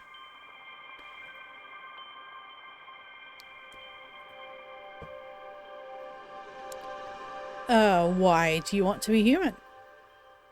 If you really are some squid monster, why are you pretending to be human? Huh? I got bored of my usual form. His brow furrows and his eyes dart away from mine. He's lying. I'll have to pry the truth out of him later. What makes Cape Lockehurst so special? You said it holds a lot of power. What did you mean by that? Well, you've likely read the rumors about it online. True, I did tell you about that, yeah. Yes, I found blogs talking about mutant fish and otherworldly hauntings here. Mikkel lets out a loud laugh as he shakes his head. Those are fake as hell, but even rumors need to start somewhere. I don't know what happened here to make it so powerful, but it just is. Maybe an outer god ripped open a hole in the universe beneath City Hall. Maybe a star fell and cursed the land. Maybe there used to be a cult here. Maybe all 3. Because there was that newspaper clipping about a comet, right? That could be like a star that fell and cursed the land. And there was definitely that big gaping hole. Who knows about a cult? Wouldn't surprise me. Whatever it is, it's turned Cape Lockehurst into a watering hole for the creepy and cosmic. That's all I got. I'm glad you're taking this so well. Well, hold on now. Just because I'm curious doesn't mean I'm not suspicious of you. His eyes darken, but his smile doesn't fade. Rude. Why? Just because I'm a 10-foot tall squid man strong enough to rip your mind and body to shreds? Yeah, actually. That certainly doesn't help. But no, there was a man here last night, a man named Faust. He looked sick. I followed him into a cave and then something attacked him.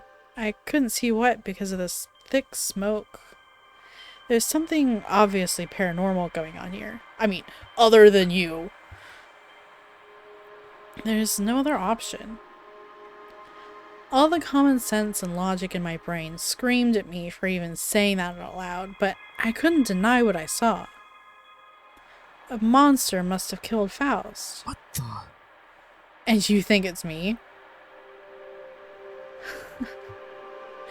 No, I don't think it is. Actually. There's no way to know. I don't have enough leads, and if there are other creatures like you in town, they could have done it. Or it could be a human. I suppose. Well, I didn't kill anyone last night. Is that box his? He points to the tackle box I was investigating earlier. Yes, why? Did anything in there say where he lives? Why? Let's investigate his place. See if we can find out who killed him. What? You heard me. If I'm a suspect, I want to clear my name.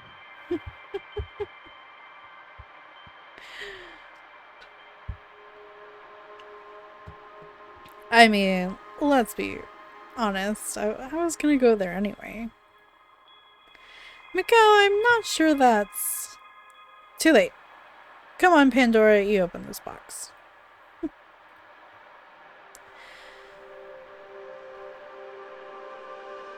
Fine, I'm keeping an eye on you, though.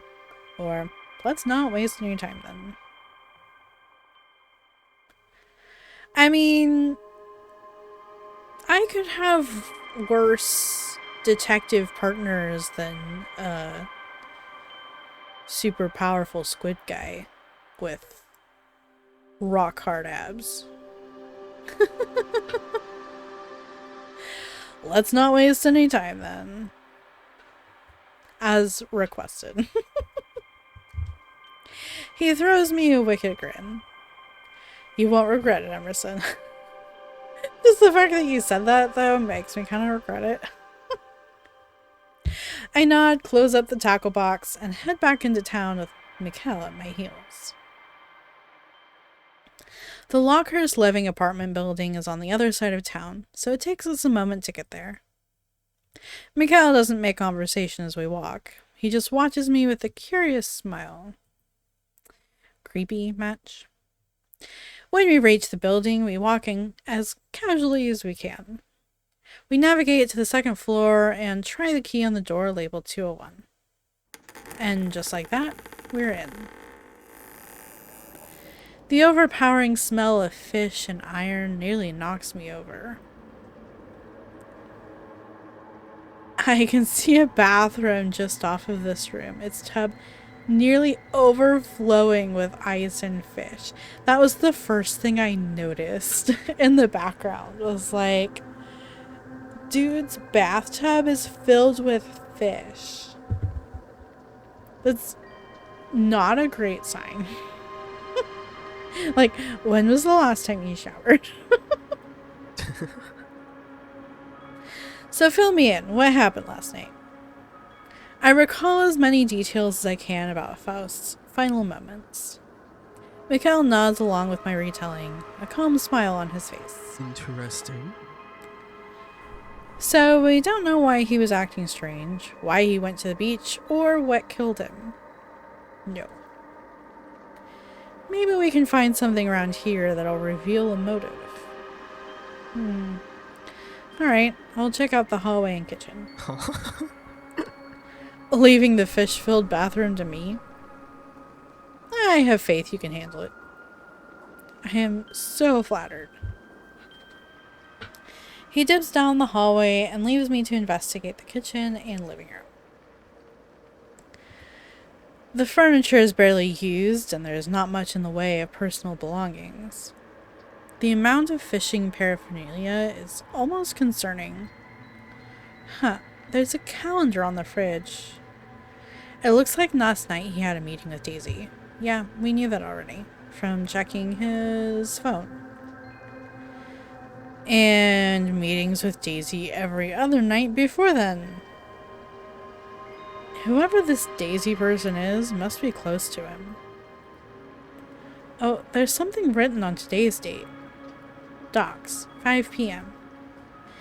I wonder what that's about. As I finish looking over the kitchen, I notice some paper scraps half hidden under a cookbook. What's this? It's another mini game. But I like this one. I'm good at this one.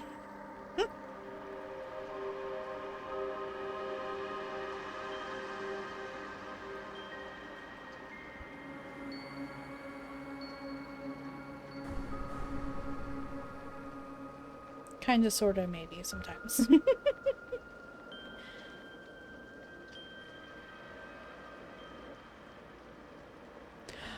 Garrett! No!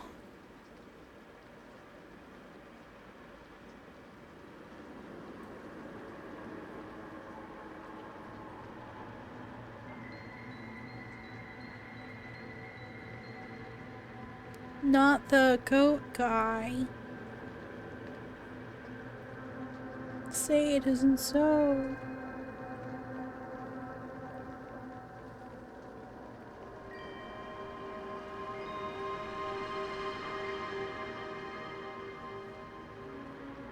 So I was kind of right in my assessment that, like, maybe they used Unity because they wanted to incorporate some of these more complex game mechanics, like, you know, this whole, like, dragging and dropping thing, which you could do in Rempire or something like that, but might be a little interesting.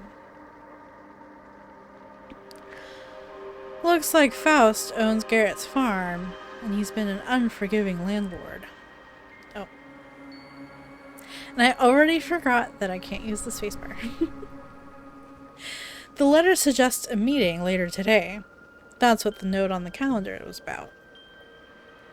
Mikhail said to look for a motive, but Garrett seems like such a sweet man. What are you doing in here?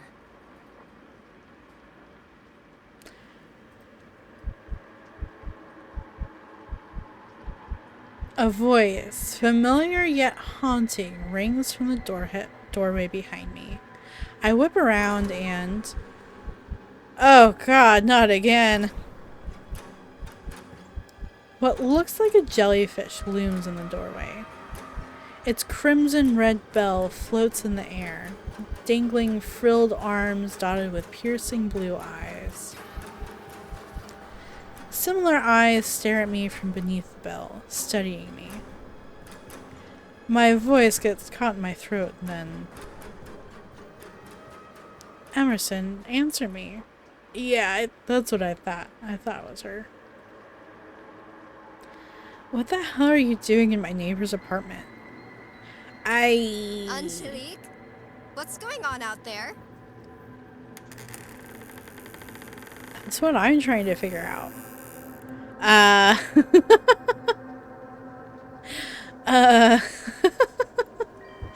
just gonna tell the truth. I don't want to get in a fight with the giant jellyfish lady. I told them exactly what I told Mikkel. What point was there in hiding it? I would only look more suspicious. Despite my honesty, both women are dead silent and I can feel my heart drop. How's it been? Yeah, see, I knew he'd come and back me up.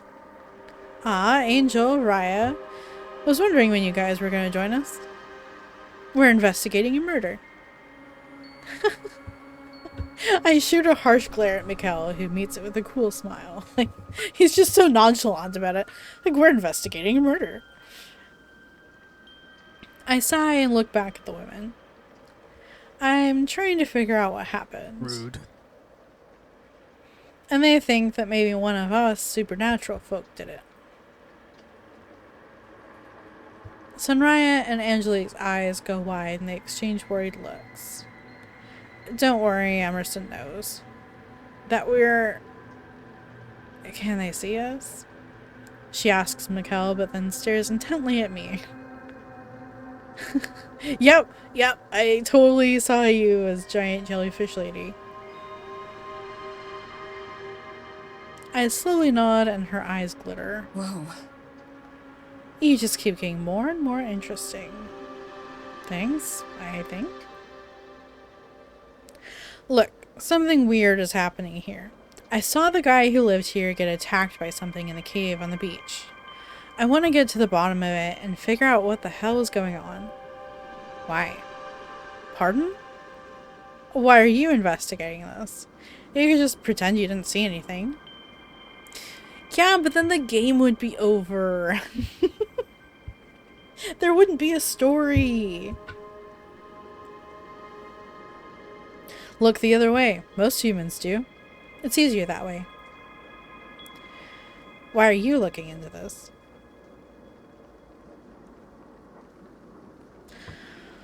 I want to solve this so no one else gets hurt. If I don't, I could be next, or I'm curious. I mean, all three, honestly. But I'll play the selfless hero here. If I solve whatever's happening, I could stop other people from getting hurt like Faust did. If something is in that cave hurting people, I want to do something to help. Oh, you sweet thing. Angelique, stop messing with them. Fine, just for you, Sunraya. She shoots an icy smile at Mikhail and me. But if you two are going to play detective, we might as well join in. I just hope no one else gets hurt. Agreed. There was a letter from Garrett Ward in the trash. Apparently, he and Faust have been having some financial disagreements, and we're trying to meet up today. You don't think Farmer Ward hurt him, do you? No way to know unless we investigate. Right. Our best course of action now is to ask Garrett what he knows. Lead the way, detective. Mikhail pats my back and shoots me a mischievous grin. I almost roll my eyes at him before gathering my things and heading out. According to the letter, Garrett asked Faust to meet him at the docks. Let's see what we can learn. It's a good 10 minutes or so until Garrett should be here. Mikhail has already wandered down the beach, apparently looking for anything I might have missed in the sand. I filled in Angelique and Sunraya on the details of the investigation on the way over. Now, this time she's got her little accent on the E. Angelique seemed to hang on to every word while Sunraya just shifted nervously. Maybe I could ease the tension some by chatting while we wait for Garrett. So, you guys are monsters? Are you two roommates?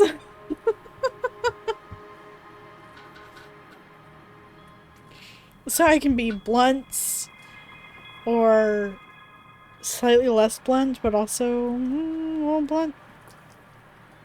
Are you two roommates? Yeah, we live right across from Faust. Well, we did when he was alive. Anyway, Sunraya has just been a darling roommate for the past few years.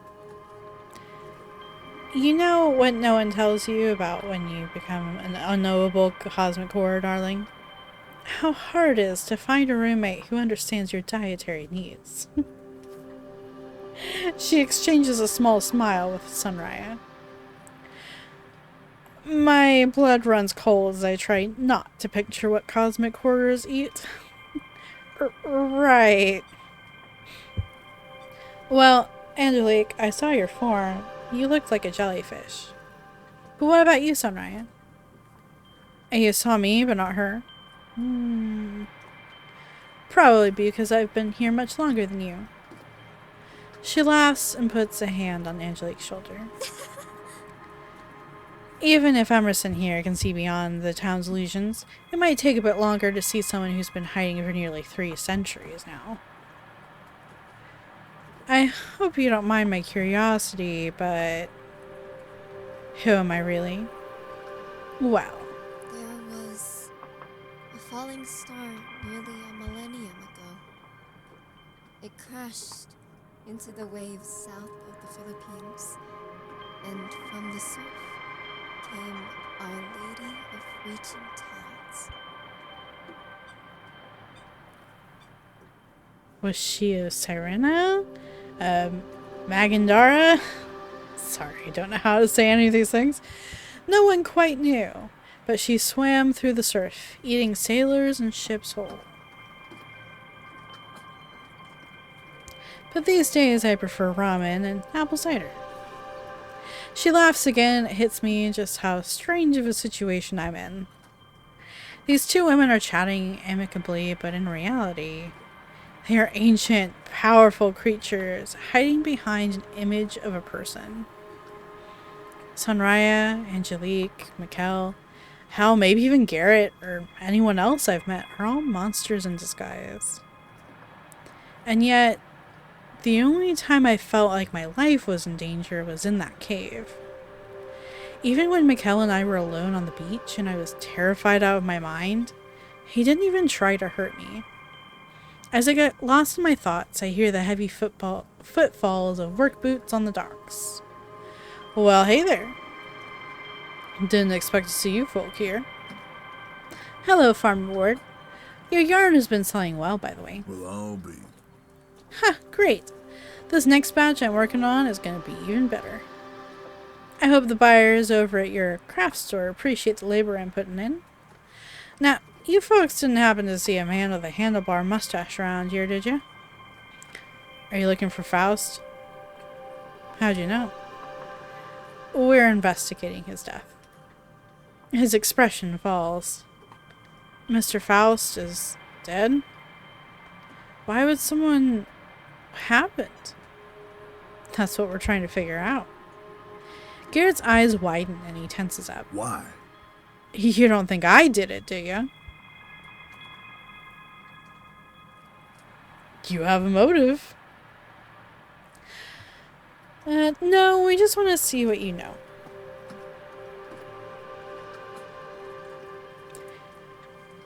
I mean, yes, you do have a motive, but if I say that, you're just gonna be on the defensive. So, I'll play good cop here. We need more information. We only have a few leads, including the letter you sent to him. We came here hoping to get some answers. Besides, it'd be strange for you to schedule a meeting if you were planning on killing him. Alright, so long as you're not jumping to conclusions. Faust's family has been renting me my land for years, and I've more than paid enough to own it by now. I sent that letter to see if we could reach an understanding on it. While I didn't like the man, I wouldn't hurt him. And I sure as hell don't like the idea of someone going through town and attacking folks. Let me help you folks out. What do you know so far? I nod and give Garrett a quick rundown of what happened last night and what we found so far. I see how that letter you found makes me look bad, but you're gonna have to believe me that I didn't do nothing to the guy. I was on my farm taking care of Cass all night. He looks down, brow furrowed in focus. It's around then when Mikkel ambles back over. He slides up to me, saying nothing but giving me an eager smile. If you ask me, what happened to Faust sounds a whole lot like what happened to Mrs. Porter a few days back. I hear Sunraya and Angelique whisper behind me. Huh? Mrs. Porter, she's our landlady, right? Yes, I thought she just skipped town. Maybe whatever killed Faust has other victims. The last reported sighting of Mrs. Porter was on the beach by the cliffside. This is a lot. Cthulhu creatures, monsters that know my name, strange ancient ruins. I can feel my hands shaking. The 4 others are watching me with a mixture of worry and confusion. We need to figure out what happened. I'll do what I can to help. I can do some research on Mrs. Porter tonight. Where can I find you folks tomorrow to share what I got? Mikhail puts a hand on my shoulder and speaks up. Hi. Providence Pours. Everyone knows where it is, and I can get us coffee before we investigate. You seem awfully excited about this. That sounds great.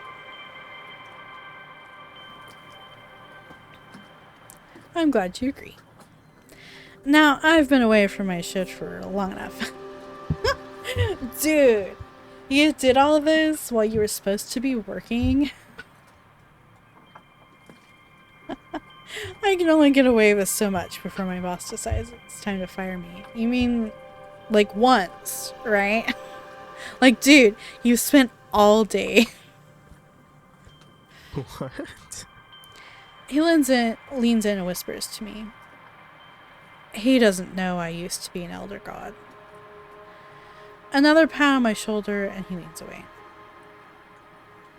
Let's pause our investigation tonight and reconvene tomorrow at the cafe. It'll be good to sleep on it. Yeah, I'll find some information on Mrs. Porter to see if the cases are connected. My hands aren't shaking anymore. Having a plan makes me feel a little better.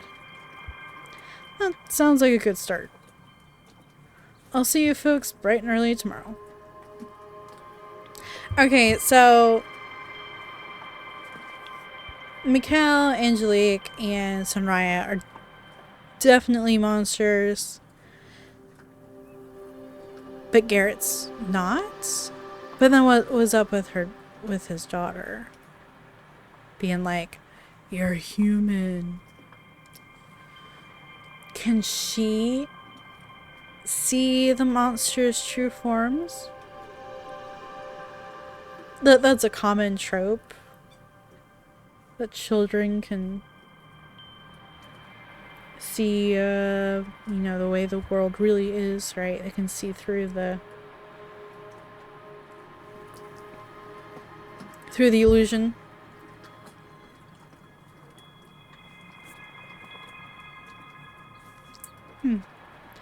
Or is Garrett a monster and the others don't know that he's a monster? Or he doesn't know that they're monsters. Supposedly he doesn't know that they're monsters. Interesting.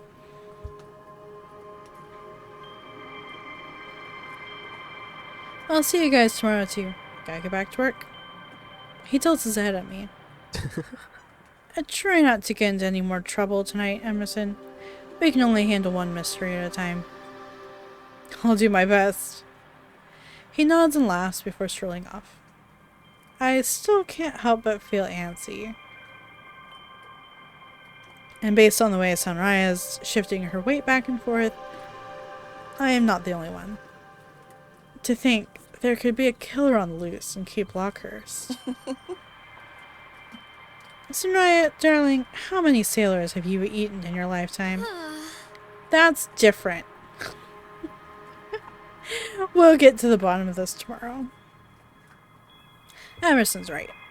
For now, let's reset our minds so we can be as sharp tomorrow. She turns her icy gaze to me and offers a smile. Darling. How would you like to spend dinner with us? Oh my god, yes! It's been forever since we've had a guest.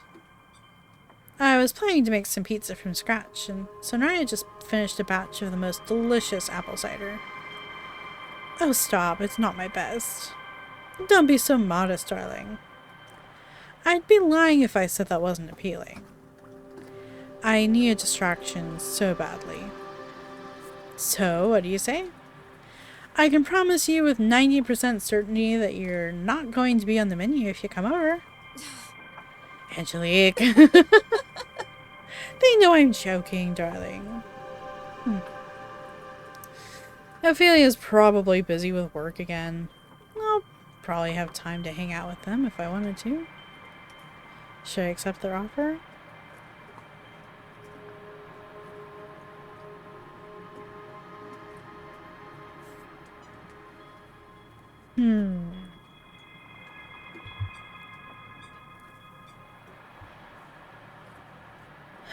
I'm tempted to say no thank you, but I wonder what I would miss out on if I did.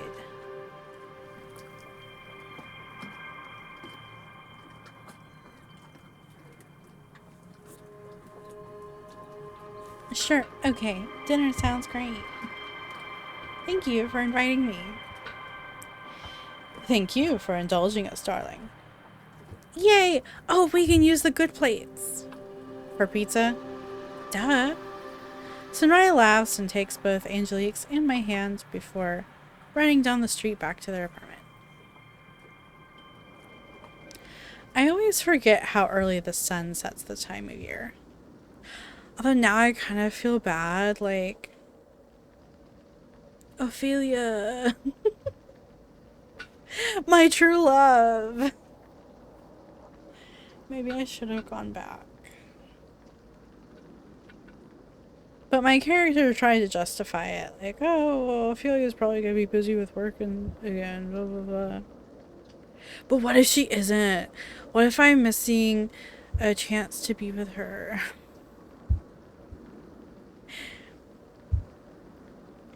I always forget how early the sun sets this time of year. It's barely 6 p.m. and the town is already bathed in sunset's rich golden light. It makes the girl's quaint apartment feel 10 times cozier. Come on in. We'll get dinner going. The two of them seem to fall into a comfortable routine in the kitchen, chatting as they get out ingredients and bowls. I walk over and grab a bar seat at the island in the kitchen. After the events of last night and today, my social battery feels completely drained. And yet here we are, at some strange people's apartment. What are you doing? It's a little nice to just sit and listen to them talk and prepare dinner.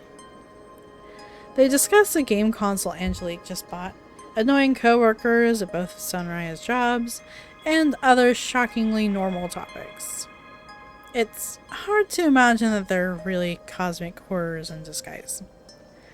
If I hadn't seen Angelique's true form, if Mikkel didn't tell me about this town, I wouldn't have any idea. Soon Angelique pulls the pizza out of the oven with a triumphant grin. It has anchovies on one side, Sunraya insisted, and normal cheese on the other. Soon the three of us sit on the couch eating pizza and guzzling down Sunraya's homemade cider. Oh. I hardly notice how fast the time is slipping from us until all the pizza's gone and it's nearly 8 p.m. Sunraya stands and stretches. Alright, I'm gonna head out. It's karaoke night and I promised the bartender I'd be there. Hey! Wanna come this time, Angelique? Angelique shakes her head as she collects her plates and places them in the sink. Oh, boo. What about you, Emerson? Karaoke could be fun. No pressure one way or the other. If you'd rather stay in, I was gonna put on one of my favorite horror movies. Is it the one with that demon?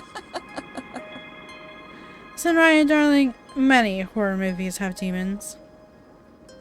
Either option seems fun. What to do? This is just choosing one of the girls to spend time with.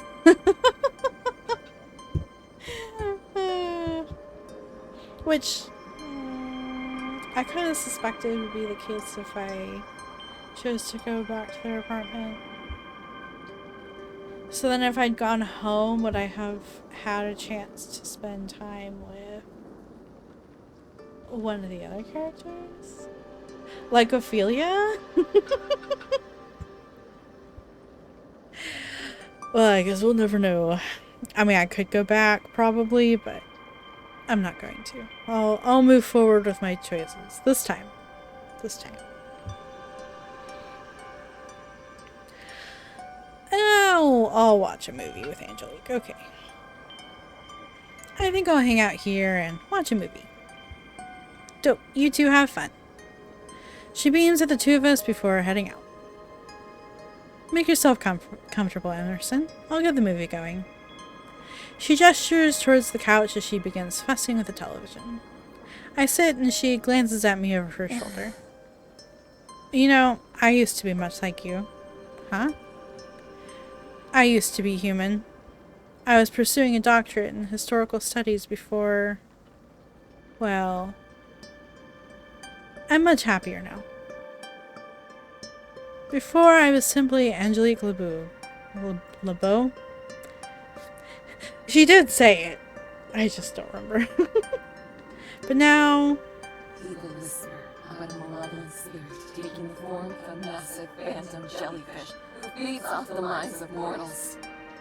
Chronicle. The Chronicle. I think it's so funny. They all have these, like, super epic, official sounding names.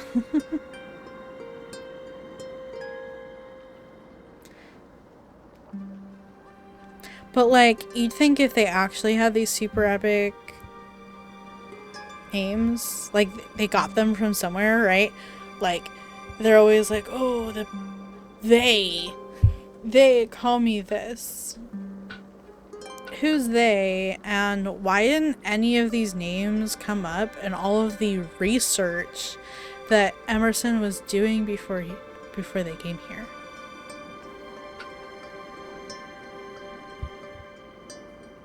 Like, you'd think that they would know these names, these titles, right? If these beings were named presumably by the mortals, right?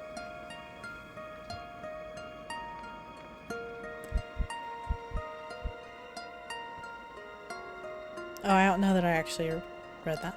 That's what they call you? The Chronicle? Yes. I feed off the electrical pulses of brains. That is to say, I collect people's knowledge and memories. Right. Are you planning to harvest my memories? She did say there was only a 90% chance I wouldn't be on the menu. Is that why you work at the library? You're quite astute. Yes. If I'm feeling weak, I just take a little off the top whenever scholars decide to stop by. It doesn't hurt them, and they hardly notice. They just feel like they've forgotten something. Right. She seems quite proud describing all of that. I can't tell if that's a good sign for me or not. Just then, the television crackles to life, and Angelique joins me on the couch. This is one of my favorite movies. The Unfortunate Circumstance of Elizabeth Park. What is it about? Two nuns try to cure their friend who is possessed by a demon. She looks at me with a lazy smile. I think you're going to like it. With a click of the remote, the movie starts. In the very first scene, the actors feel incredibly stilted, and the special effects leave much to be desired. Well, Angelique says that this is one of her favorite movies. Maybe it'll get better. It didn't. In fact, it was hilariously bad. It took all of my strength not to laugh like an idiot during the dramatic scenes between the leading lady and her love interest. The only thing that kept me from laughing was Angelique's calm smile throughout the whole movie. When the credits roll, she glances at me.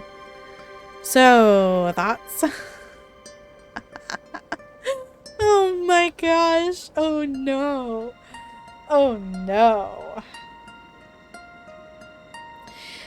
Do we think that she enjoys this movie ironically or unironically?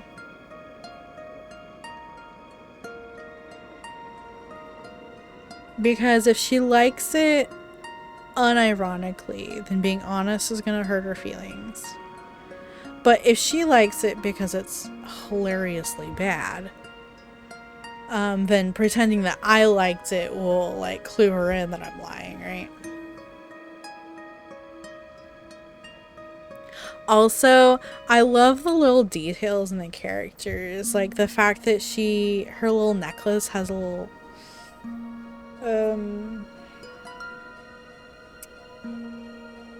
it looks like, the little feature, I want to say it's an eye, but it might just be like, I don't remember what it was, but it looks like her other form, and then like her hair, the way it's cut, kind of looks like the shape of the jellyfish too.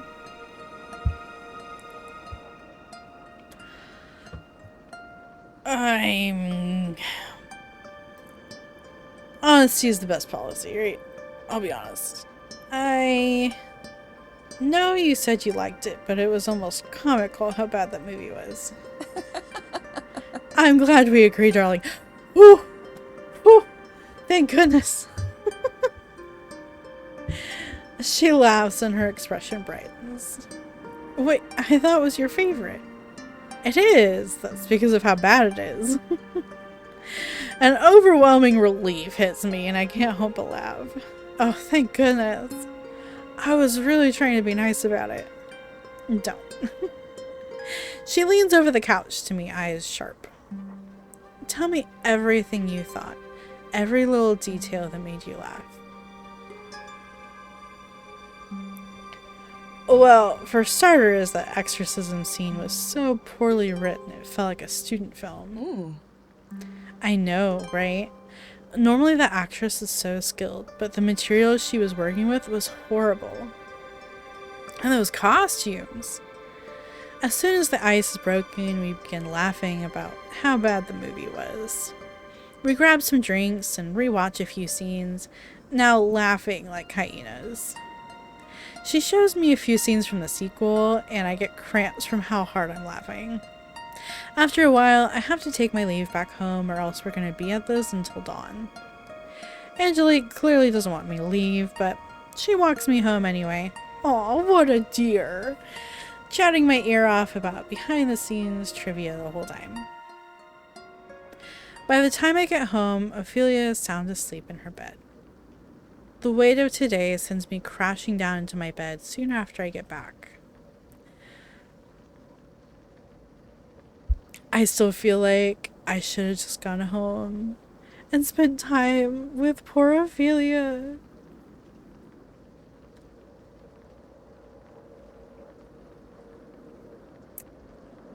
It's gonna weigh on me, like, what would have happened if I'd done the other thing? If I'd made the other choice? I can barely reflect on the day before I drift off to sleep. Alright, we've been at this for 2.5 hours. So, I actually would like to keep playing, but I should stop for now. But I'm invested. I'm interested. I want to play more of this. I don't know if I'll stream it, but I want to play more. So let's save this and we'll quit for now.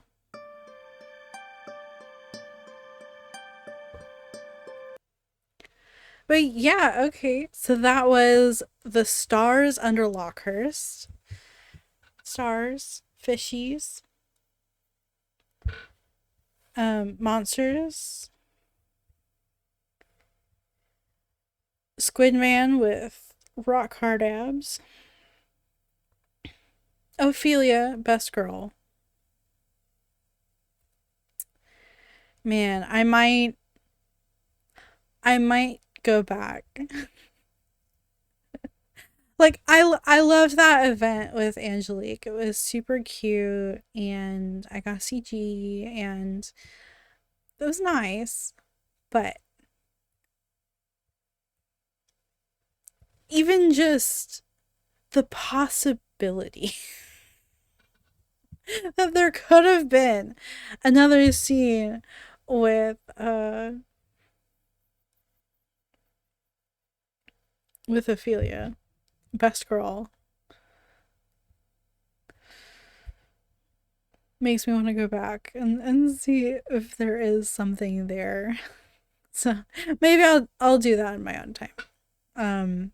If there is, I will rewind a bit, and if I do continue on stream, then I'll start there with whatever that scene would be. So fun stuff. Fun stuff. Really enjoyed it. It was a slow start, but it was a predictable slow start, right? Again, in any good horror film or horror story in general, it's usually a slow build, right? You start with the mundane. You start with it can't be too mundane. You gotta leave little hints, little nuggets, and kind of build up the tension slowly over time. I think they did a good job of that. I'm really impressed by how much they got done in a month, right? They had a month to make this visual novel, and it's actually really it's really well done. I really like the art and the art direction in general. I think the sprites, the character designs are really unique. The sprite art style is also really unique, and the backgrounds work well with it as well. And they are obviously all custom backgrounds. You could tell because they included details from the story, which is a really nice touch. Yeah, beautiful game just in general, and I like the characters so far. um Again, I wouldn't say that Ophelia is my favorite, but I just like her dynamic with the main characters so much that I want to see them find their happy ending. I want to see them happy together, okay? Um, but all the other, all the official love interests, I like them all in their own ways. I could see myself like trying to play through and get each of their roots. I do wonder how much longer it's going to be because again, we're talking about a game that was made in a month. Um, I think I read somewhere that it's 40,000 words, which is slightly less than the minimum length of a novel. And it does feel longer because I'm reading it out loud, so there's a lot of I find that when I just am playing visual novels, it goes a lot faster than when I'm doing it on stream because I'm reading everything out loud, which takes a lot longer. So I wonder how much longer it is. I wonder if I could finish it up in like one more stream, one more 2 to 3 hour stream might be enough to finish it. But I also don't want to spend like all of October on one game. So, I don't know that I'll do it for like my official stream next week, but maybe I'll do it, this weekend or something, or some other time, and unannounced. So you'll just have to be watching or watch it on YouTube. But could be really interesting. I am definitely invested in the mystery. Like, I want to know what happened to the fisherman guy. I'm sure, the name Faust is probably a hint, right? That's kind of a unique name that feels like it has some meaning, just like Ophelia, right? And probably Emerson as well, right? And maybe the others too, but for sure some of those. So I'm invested. I want to play more of it. I will probably do that soon, but yeah, overall I really liked it. I thought they did a great job. I had a few nitpicks, but they were really nitpicks of things like from a if I had made this game kind of perspective, like yeah, I might have done this differently. I might have spent more time editing. But again, I know they were on a short deadline, so yeah, and it's a really ambitious game, honestly. So yeah, I hope everyone liked it, and I'll see you next week. Bye.